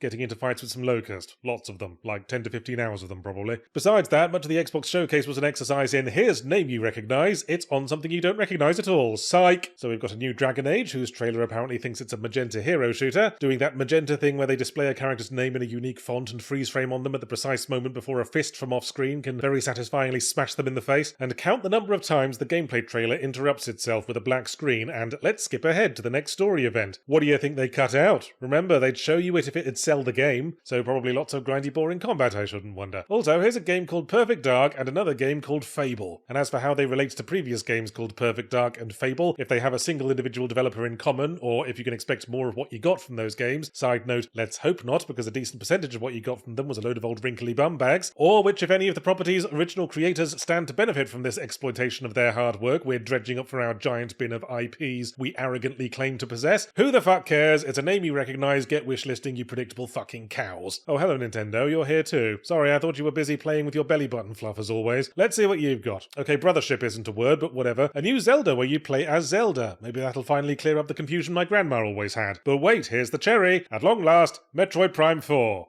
Beyond. And it looks like a Metroid Prime game. I'm sorry, I just can't summon enthusiasm. Not for a 2025 release date, and certainly not for that fucking subtitle. You've been teasing and denying this for too many years, Nintendo. I've been chained to the bed so long I don't even want you to finish sucking me off. I just want to get some dinner, and I guess call the police. I worry that after last week, when I set out to whittle all over Summer Game Fest and everybody's hopes and dreams for the future, that I let a little too much negativity slosh around in the whittle. I'm not a bitter antisocial person by nature, you know. I even left the house last year, and I think we'd all feel a little better if we took a moment to appreciate some of the positive things in life. It's a nice sunny day. I am in good health. Many of the people currently in control of the world have a decent chance of dying of old age in the near future. I have a lovely smile and a vaguely symmetrical face, which is not presently being stamped again and again into a concrete pavement. And you know why it isn't? Because I'm not playing Shadow of the fucking Erd Tree and don't plan to. I still haven't gotten around to finishing base Elden Ring because of my ongoing Souls-like fatigue problem, but you know what? I'm sick of framing that like it's a failing on my part. Maybe I'm sick of proving myself to you over and over again from Software. Maybe if you're still judging me for not dodging away in a direction between 30 and 45 degrees between the 7th and 8th hit of Lord Flaily Arms of the Spaz Out Brigade's main combo, then you're the one who's the asshole. Positivity yards, don't forget. Oh yeah.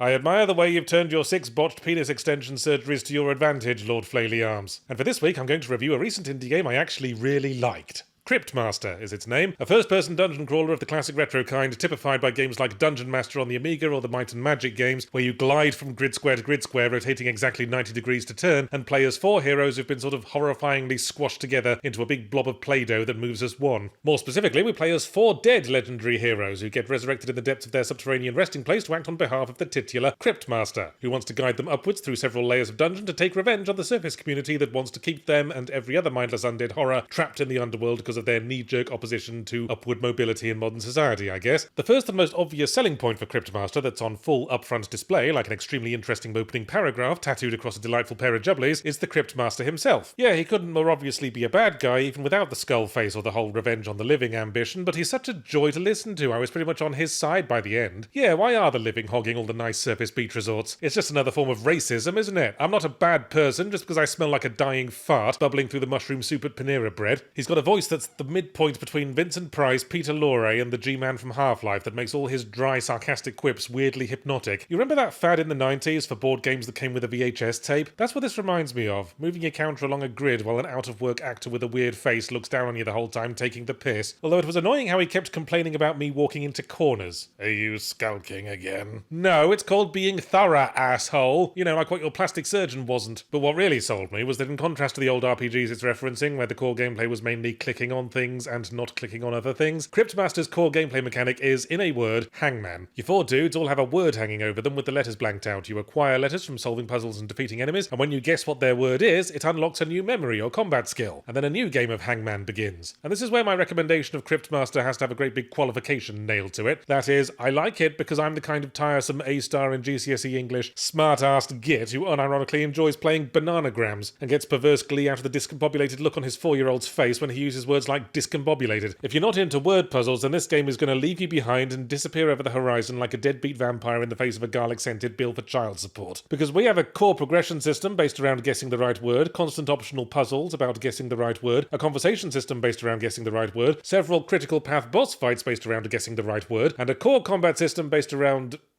typing things very fast. Yeah, this is where my second qualification flies across the room and beans Cryptmaster in the skull. I don't like the combat much. It's based around typing the commands you learned in the skill unlocking system to knock off enemy health points, stun them, buff yourselves, etc. But when literally every other game mechanic is word puzzles, this feels like a vicious, poorly trained dog adopted by a nice, gentle family made of bacon. It's less about vocabulary skills and more typing speed and desperately trying to remember which of the 19 different damage-dealing commands you've unlocked is both appropriate for the situation and doesn't contain the letter A, because you're fighting a dude with one of those motherfucking shields. Surely combat should have been about guessing the name of your opponent, filling in letters one by one. That's on theme, isn't it? Names are power. So mid-fight you can go, wait, your real name's Tarquin Boo Boo Kiss, and watch them die of shame. A shame it certainly is, especially since in contrast to the optional Final Fantasy-style collectible card game that, like all diegetic card games in RPGs, I immediately shunned like a leper clutching a Cards Against Humanity box, you can't avoid the combat, so there's that. And we're playing host to a few other members of the Gosh Wouldn't It Be Nice club. Gosh, wouldn't it be nice if you could have a map of the entire floor you're on and not just the current room? Gosh, wouldn't it be nice if the music didn't occasionally feel a little tortured and out of place, like a King Charles Spaniel in a tumble dryer? But for all that, there's enough to make me like Cryptmaster, hence my earlier usage of the words Cryptmaster is a game that I like, because most importantly, it's funny and clever and well written. Your interface for the game world is typing individual words. That's funny in context, because it's presented as much of a sentence your rotten undead brains can collectively string together. It's also explored from every possible angle as a gameplay mechanic, and it evokes lovely nostalgic memories of playing slightly dodgy text adventures and typing word after word to figure out what esoteric fucking rewording of press button the parser was looking for now. Well, not quite like that. It's downright impressive how many possible inputs Cryptmaster has accounted for. The voice actor must have burned through lozenges like an industrial furnace the number of words he recorded, on the off chance I'd type them. Why did you say bum biscuits? You know why. Now say it again, and tell me I'm pretty. The Chinese Room is actually a British developer, which initially struck me as weird and possibly racist, but then I thought, wait, it'd be even weirder if they were called the British Room. I'm trying to picture a British room, and all I'm seeing is the waiting area of a grimy fish and chip shop, with a busted TV in the corner permanently tuned to an episode of Countdown. The Chinese Room has brought us such games as Dear Esther, Everybody's Gone to the Rapture, and Amnesia: A Machine for Pigs, and I played their new game, Still Wakes the Deep, because I wanted to see if they finally remembered to put some actual video game mechanics in their video game. Probably shouldn't hold out too much hope, since they can't even remember what fucking nationality they are, but how did they do this time? Well, there's some instant death stealth sequences, some quick-time events, and you climb on ledges a bit. Hey, getting better. Oh, hang on, all the things you can climb on are coloured vibrant yellow. Ah, there it is. Truly, the Chinese Room have finally got their finger on the pulse of modern game design standards. Give them 15 more years, maybe they'll figure out combat mechanics. I'm just wheedling you winky, Chinese Room. I know walking sims can be a perfectly valid form of interactive storytelling, and they're a hell of a lot less work than wiring up a movie projector to a treadmill, so let's focus on the story. Still walks down corridors, centres on Kaz, a brash two-fisted Scotsman who'd probably deck the shite out of the protagonist of Dear Esther for being a moony-eyed, self-pitying cunt. He's working as an electrician on a North Sea oil rig when some rozzers show up looking to arrest him for decking the shite out of too many people on the mainland. But just as he's about to board the helicopter and begin his new life decking the shite out of kiddie fiddlers in the prison showers, a thing happens. And by that I mean mean The Thing happens. John Carpenter's The Thing. The oil drillers hit something weird and alien under the sea that's either extremely hostile to human beings or extremely boundary-crossingly fond of them, and so the game's all, psych! You thought this was a Ken Loach-style gritty realism story about the plight of the working class in contemporary Britain. It's actually a sci-fi horror game, or possibly a horror sci-fi game. In either case, don't hold out hope for the life expectancy of anyone you talk to over a phone in the next 4 hours or so. Kaz must find a way to escape the oil rig, harassed at every turn by malfunctioning technology, collapsing infrastructure, mutated friends, and very difficult to understand accents. Don't worry though, the subtitles have your back. Someone will go, "Ah, can he go that way, you wee numpty shite?" And the subtitles will say, "Oh dear, I cannot go in that direction, you small stupid person feces." I don't know why this makes me laugh so much. I mean, I have got roots up north, but surely the Scottish aren't so hard to understand you need subtitles. Just pay attention to context. If in doubt, assume they're saying whatever would be the most violently aggressive thing to say in that moment. So since the story is the important part of a Ghost Train ride, it's worth stating that the story in Still Wax the Dialogue Writer is pretty damn solid. Over the course of about 4 or 5 hours, we get a strong sense of continuity watching the oil rig gradually fall apart as it increasingly succumbs to the alien entity, and the last survivors get whittled down. Kaz is a vocal and relatable presence behind the camera who gets more and more believably exasperated every time someone in a nice cozy safe room tells him he has to navigate a darkened pipe labyrinth and pull whatever lever will ostensibly prolong his existence this time. I like the way the prologue has us interact with everyone on the oil rig as they go about their daily lives, effectively establishing this small enclosed community where everyone's had to shower together and hold up a towel to let someone else discreetly masturbate at some point. It means every corpse we find is someone we and Kaz know, with a name and a face, so it has actual impact, in contrast to something like Doom 3, where disaster strikes and anonymous bodies pop out of every cupboard like they were stuffed in there as a prank. My criticism of the story is that a lot of what it sets up it seems to ditch unceremoniously. Characters have a tendency to drop dead at the point when the plot needs them to, and not for any adequately explored reason. Even what passes for the main villain just spontaneously dies at the end of their last chase sequence without Kaz having to do anything, unless it's because he broke wind in some unfathomably spectacular way. We also never really gain any understanding of what the alien entity is as it destroys our lives, but I'm choosing to interpret that as a rather on-the-nose metaphor for the struggle of the working poor in Thatcher's Britain. On the whole, I like Still Weeps the Dank when it's being an interactive horror movie. I like it a lot less when it's being a video game. There's a couple of moments the game slams on the brakes and refuses to let you leave the room till you turn on an electric heater and warm your hands. So I wonder if at one point this was part of some cryostasis-style body heat mechanic that got ditched and now all that remains of it are these slightly obnoxious forced tea breaks. But what I really want to complain about is the token stealth. You'll know when you get to the first stealth bit because you'll creep into a dark area where something alive and horrible is making upsetting noises, and some fucking text will pop up saying, "Remember, you can throw objects to distract monsters." And I was like, well, so much for fucking suspense, eh, game? You've just given away 2 things. 1, there's definitely a monster in the room, and 2, it's a complete fucking numpty. Not that that stopped me dying about 5 times to it, thanks to poor lighting, inadequately explained visibility mechanics, and the monster in question being such an anatomical disaster area, it was hard to tell if it was looking at me or stealing the milk out of the fridge. And besides that, gameplay-wise, it's mostly one glorified QuickTime event after another. Maybe I deserve some of the blame for shit like this and Hellblade 2's sucky bum combat. Critics and players are always giving walking simulators shit for not being real games, much as I did a few minutes ago, and the end result is story-focused games that feel like they have to tokenly acknowledge standard gameplay to please everyone. But if you're just going to pop your head into a combat/stealth mechanic for 5 minutes at a time without making it a core part of the experience, then I prefer you stayed in your fucking lane. There are games with completely linear narratives that I like. Beginner's Guide, Doki Doki Literature Club, Before Your Eyes. I found that really emotionally effective, and doubt it would have been much improved by having to occasionally stop to have a shootout with drug dealers. Then again, Hellblade 2 and Still Works the Shaft are both horror games, and such things kind of need at least some threat to the player to maximize effectiveness. So I'm not even sure what I'm asking for now. I guess a greater commitment to what gameplay mechanics they do have, and another excuse to use the word numpty. So again, I find myself drawn back to a game I played on my Wednesday stream, and again, it's a Souls-like in which you play a cute animal. Guess we found the winning formula. Maybe I could finish Elden Ring at last if I were to mod the main character into Hello Kitty. Our subject is 9 Souls. Souls without the U, mind, no copycats here, which comes to us from Red Candle Games, who you might recall got into the shit, or perhaps I should say the poo, with the Chinese government over their last game, and perhaps as a result decided to play a bit safer with their new one. We're making a 2D cartoon platformer about a cute little jumpy cat dude hanging out with all their animal pals of varying species. Well, as long as you avoid depicting anyone as a yellow bear in a red shirt, that's probably for the best, Red Candle Games. Tell me more about your cute animal game. Well, the protagonist has to murder all their adorable animal friends because they form the governing committee of a techno-fascist failed utopia. Okay, tell me less about your cute animal game. I was taking the piss, but I think 9 Souls took that advice anyway, because on the outset the story doesn't tell you shit. All you know is that the main character, Yi, named after the sound my wife makes when I pinch her bum, gets thrown off a cliff and is nursed back to health amid a village of friendly primitive humans who seem to live entirely peaceful and contented lives. So I, of course, was waiting for the inevitable next bit where the fucking Mongols or whatever sweep through and set fire to the place, and to my surprise that didn't happen, really. Instead we discover we're on a gigantic space station, where the humans are being farmed for their meat or something, something, and Yi is a sort of stoic badass super warrior cat, who at one point may have been part of the station's government, but who now has to go around assassinating the rest of the party members so he can take over the station, possibly as a means to save the primitive humans, or possibly for mysterious reasons of his own. Yi is an intriguingly complex character whom we learn about piece by piece through the course of the game. At first he seems like a relatively stock anime emotionally subdued badass type, with a secret heart of gold and commitment to justice that makes him want to protect the humans, but every now and again he does something incredibly ruthless and horrible. Feels like we're playing as Ori from Ori and the Blind Forest, after he grew out of his hippie naturist phase and went to business school. Ah yes, Ori and the Blind Forest, that's a good game to bring up, it being one of many 2D action Metroidvanias Nine Souls takes influence from. Hollow Knight, there's an even better one. In fact, if you want the quick, asshole, smug, dismissive, comparison-based summary, Hollow Knight was to Dark Souls what Nine Souls is to Sekiro, by which I mean it's a cartoon 2D version of an aggressively parry-focused combat system. Parrying's the only game in town. It's parry Goldwater, it's the people versus parry Flint, etc. Just as well, really, because dodging's only so useful when you're a tiny fluffy kitten in pyjamas and the boss you're fighting is swinging a poleaxe the size of a very inefficiently designed lamppost. And the hand-drawn animation is all very nice, but apparently they couldn't always be asked to draw turning around animations. So every now and again you'll dodge through a guy to avoid his hit and he'll just instantly flip left to right like a sufficiently bribed politician with a weather vane up his arse. So yeah, on the whole, best to stick with parry and the Hendersons. Not only does it reliably cancel damage, it also refills your talisman power, a fairly unique mechanic in which Yi runs past a dude, slaps a post-it note onto them reading I owe you one ass kicking, and then a second later their heart explodes from the anticipation, I guess. It's initially awkward to use because you need to keep the button held down till the payoff, so instead of walking away from the explosion with your back turned like a cool guy, you have to awkwardly hang around the crime scene for a bit, asking if anyone knows where the bathroom is. But then about halfway through the game I unlocked an ability that would make the talismans explode automatically, and with that the combat clicked. Cool guy explosion walk away was back on. That's when it started feeling like anime combat, where the hero sweeps past the bad guy and it looks like he missed, and the bad guy's standing there looking confused, but then, oh, bad guy's head falls off while the hero's across the room feigning interest in a vending machine or whatever. So on the whole, the core combat works pretty well for me. The occasionally low frame rate of the animation fucks with the parry timing a bit, but nothing you can't learn to compensate for. Honestly, what kept it fun was much the same as what kept Another Crab's Treasure fun, that it wasn't as crushingly hard as many Souls-likes feels like they need to be these days. As I say, it did take time for the combat to fully click, but when it did, some of the fucking standard enemies were more of a challenge than some of the boss fights, because they'd jump out the bushes going, parry time, think fast, and I'd be like, fellas, I'm just trying to get to the bus stop. Having said that, there was a point towards the end where the boss fights did start extracting more than the regulation amount of piss, starting with the big teddy bear lady in the fucked up dream world setting that made me go, oh, I've just remembered these guys used to make surreal horror games, because this was where the bosses started pulling out the surprise second and third phases. One of my personal pet hates in Souls-likes. I mean, what's the fucking point of a health bar if emptying it doesn't mean you're finished? It's like finally paying off your student loans, and then the bank says, oh, sorry, there's another set of student loans we didn't tell you about, and these ones are bigger and you have to pay them off with your head stuck in a box of crabs. You really killed my good mood, asshole. I had a holiday booked. Alright, I've had my moan. There's no denying that Nine Souls kept pulling me back. For all its late game difficulty spikes and slightly awkward interface, the combat and exploration were stimulating enough, but I think the story was the main draw. I liked piecing together the fucked up background of this strange opulence that surrounded me, the hideous machinations of the boss characters masking their deeply flawed humanity, and I liked Yi. Mostly I liked playing a game along these lines where the main character is not a clueless musclehead or literal corpse being wound up and sent on a rampage at the behest of powers beyond their understanding. I liked that Yi had his own agenda we weren't sure of, opinions on things. I liked that he had a nice apartment set up in a cozy little corner of the map to underline that he has an investment in the future and isn't just Kratosing his way through powerful figures merely for revenge or nihilism, and that he lets a lost child live in his apartment who ends up becoming his main connection to humanity amid the horror and violence. Although we don't know if he does this purely out of altruism, or if there might be some less wholesome reason why a powerful figure with clearly very suppressed emotions should want to keep a beautiful hairless boy in their private rooms. I'm pretty sure it wasn't to swap Yu-Gi-Oh cards. There's something strangely meditative about watching the process of game studios popping up, gaining success, expanding, then getting shut down for lack of profitability. It's like living opposite a sunflower farm being tended by a bipolar ex-girlfriend with an electric carving knife. Still, even I didn't expect that the frequency of studios getting shut down would lead to some of them trying to speedrun it. Take A44 Games, for example, whose first game was Ashen, a quirky indie Souls-like that didn't blow my mind but at least had some new ideas and a unique visual style, reminiscent of a post-apocalyptic Playmobil set, and having established their foot in the door, they apparently said, okay, now we've got all the vibrant indie energy out of our system, time to start making generically realistic-looking, vaguely AAA aspirant, middle-of-the-road guff. Flintlock,